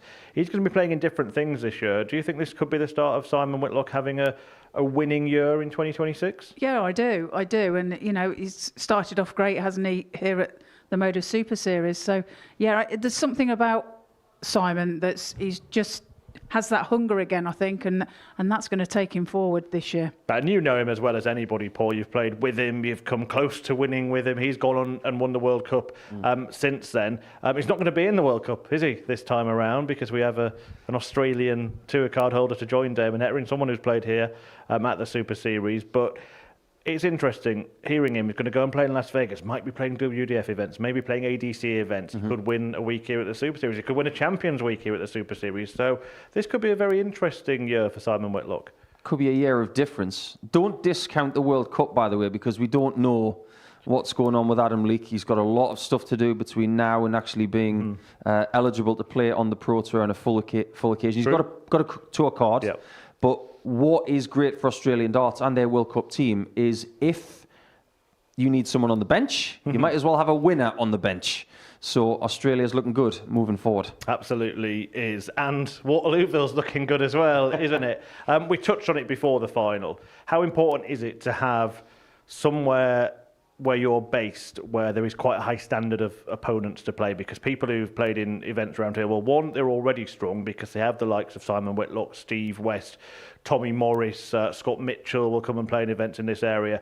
But also, the players that play here at the Super Series often go to the local events during the week, don't they? So how important is it to have that competition week, night in, night out, if you like? It's imperative because, it builds your game, it's to have that competition around you, that high standard, it can only improve your game, and that's imperative. Absolutely. Yeah, we've talked about it in different areas of the country as well. Imagine if you live in the northwest of England, around Warrington or St Helens, you might run into Michael Smith, you might run into Luke Littler before he became a two-time world champion. Players like Alan Tabban and John Bowles and people like that. These world-class players, they can be in a very small nucleus of geography. You go to the northeast of England, you might play Super League against Ryan Joyce and Chris Dobie and Callum Ritz. Then if you go to Kent, you've got loads of players in that area. And this is just going to get stronger with all of the academies feeding young players through these systems. You talk about Jaden Walker and Jack Johnson and all these young kids coming through. They're not just playing academies. They're playing local tournaments against the seasoned pros. Yeah, and often winning them or at least getting quite far in them. Look, there is another very important set of tournaments going on this week. Qualifying school in the PDC. The last day is tomorrow, which means that we will know who is eligible to play here at the Super Series. The 128 players who have a PDC Tour card can't play here. And 3 of them have secured, well, more than 3, but 3 that we know well have secured their spots on the PDC Tour today. And I want to talk about those players because they've been really significant names here. Shane McGurk, Tom Sykes, and Jimmy Van Schie. We're going to miss them here, but doesn't it show what playing here so regularly can do for you? Yes, they've all won here. They're not just names because they came here and played. They all came here and won weekly titles. But I think they all have something in common, apart from the fact that they now have 2-year tour privileges. They all have that little scratch that they weren't able to itch by winning a series. Sykes lost in 3 finals. Jimmy lost in 2. Shane McGurk, well, did he make a Champions Night? He was close to making a Champions Night, but he is a Lakeside champion, of course. So they've all done really well over the last couple of years. I'd like to think that this place has given him the confidence and the competitive matches that they needed to get better, especially in the case of Tom Sykes. And I'm going to say that with Jimmy Van Schie as well. Maybe not as much with Shane because he was playing a lot more domestic stuff in Ireland and then spreading his wings to Lakeside. But yeah, this place has helped them along the way, and we wish them the best. And you know all about winning Lakeside, Trina. The last 2 Lakeside champions now, of course, in Shane McGurk and Jimmy Van Schie, moving and playing in the PDC, having secured their tour cards. How much of a badge of honour is that to take into the Pro Tour for those players still? Yeah, of course. They've got world champions. Nobody can take that away from them. And, that it's a big thing to take with you, isn't it? It's a confidence builder again. And but like Nico said, it's like being here and kind of like having the experience here has definitely helped them on their way. If you get a game at the main stage area of Minehead as well, and you've won at Lakeside, whoever is going to be introducing you is going to introduce you as a former Lakeside champion. In the case of Jimmy, if he gets the main stage at Minehead at the UK Open in a matter of 2 months' time, he'll be introduced as the current Lakeside champion. He's not going to go and defend it, but there could be a place where he's still introduced as that, and that will mean a lot to him. Yeah, and you look at all the pathways that are available now. WDF, of course, here at the Super Series. ADC, I mean, Niall Cullerton's another one who's played here, played a lot in the ADC, gone and got his tour card for the first time. And we wish everybody well. We don't want to see you back here anytime soon, but not for the wrong reasons. Look, it's going to be interesting to see how they get on, but today was about players kind of the other end of the career, wasn't it? And it's all about Simon Whitlock in the end. Now, there's one other little sort of poignant moment as he lifts the trophy. The guy with the microphone in his hand, Lewis Jones. I mean, Paul, you and I have both been part of the Modus story, and it's a fascinating story, isn't it? Because Lewis Jones is now an MC with the PDC. We saw him at the World Championship. Just tell us a little bit about his history with Simon Whitlock. Lewis and I have shared a room on the tour, and nobody's shared more car journeys with Simon than Lewis Jones. I have played tennis on an Australian tennis court with Simon. He was barefoot, by the way, because apparently that made him better. And Lewis Jones had his feet in the pool of the managing director of what is now the Marvel Stadium in Melbourne. Strange, strange times, because 11 years later, Lewis is the MC, I'm the commentator, and Simon's still playing. That's the point, isn't it? Poignant moment, yes. They go way back, those two. They've had their ups and downs, but that, I'm sure, feels very strange, but kind of cool at the same time. Yeah, nice memory for them both to have. Because Lewis used to be kind of Simon's right-hand man when he was playing darts. When he won that European Championship, he was there beside him, doing everything for him. So it's kind of come full circle tonight. How important is it to have someone close to you in darts that you can rely on? Well, it is. It's very, it's important to have that familiarity, especially when you're traveling the world and everything. It's, to have people around you that you trust and, can move forward with, then it's great. You've got to have that sort of background. Survive the lows, live for the highs. Tonight was a high. Yeah, and I absolutely concur, because look at the calibre of wingman and wingwoman I've got with me. Thank you both for your company this evening. There is plenty coming up on the Modus Super Series Darts channel on Pluto TV. And I met Bobby George. We're going to show you that in full Straight after the live darts finishes, there's a tungsten talk tomorrow with the youngster Archie Self at 5:15. On Monday, Women's Week gets underway. Fallon Sherrick will be in action from 9:30 a.m. That's UK time. And the following week, well, Series 13 will begin here at the Super Series. So that's it for the first week of action in 2026. It was a seniors showdown, and it was Simon Whitlock, the wizard, who showed his magic in the end.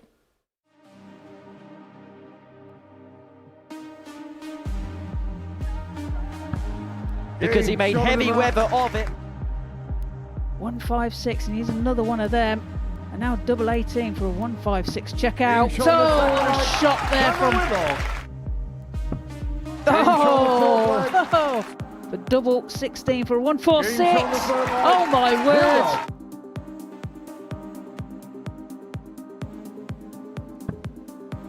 Tops needed.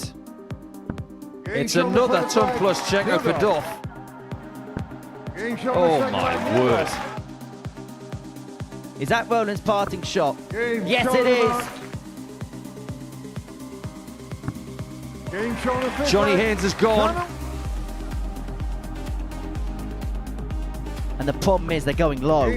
No issue with double 10 there though. Double 2. Steve West looks at double 12 for the match. Simon Whitlock.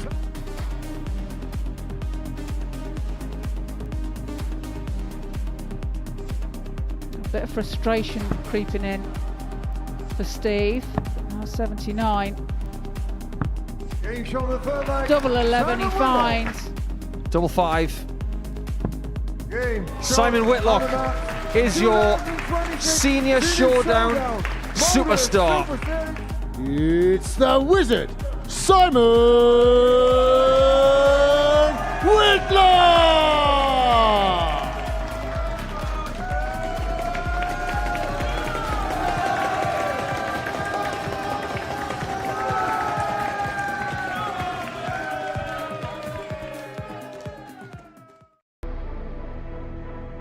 What a finish!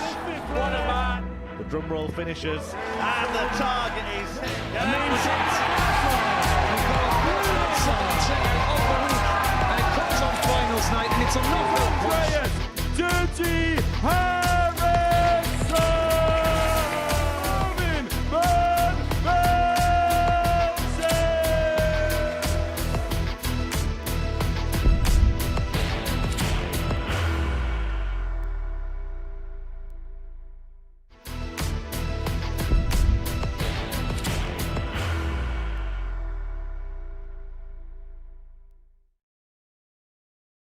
14. He will be disappointed with that. He wanted to have Graham one dart. requires 20.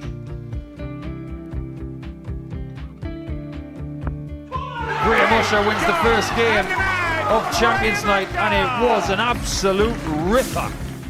He hit one of them on tops. He missed one on double 12. Which one is it? It's the hit! Outside opportunity for Andy Hamilton. Van der Velde should be getting a match start again here. He's already had one. Mr. Dart at tops for the match to win 4-1. And he Dart at double 16 gets the job done there for Jurgen van der Velde.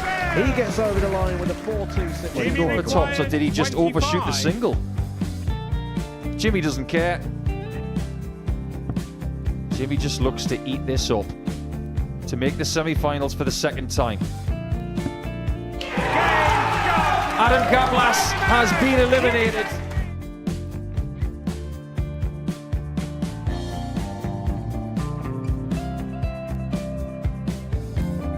Keep us guessing. This time he's trying to leave double 18. He knows best, and he takes the lead. He's 2 darts away Jeff requires 86. from a Super Series final. He's 1 dart away. He doesn't need any more darts. Jeff Smith makes the Series 11 final.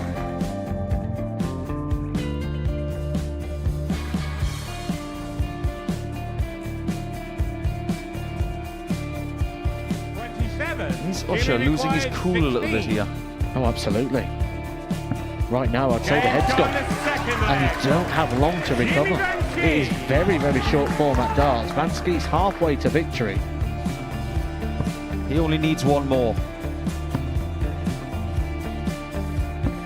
Jimmy Vansky is yet again into a Modus Super Series final.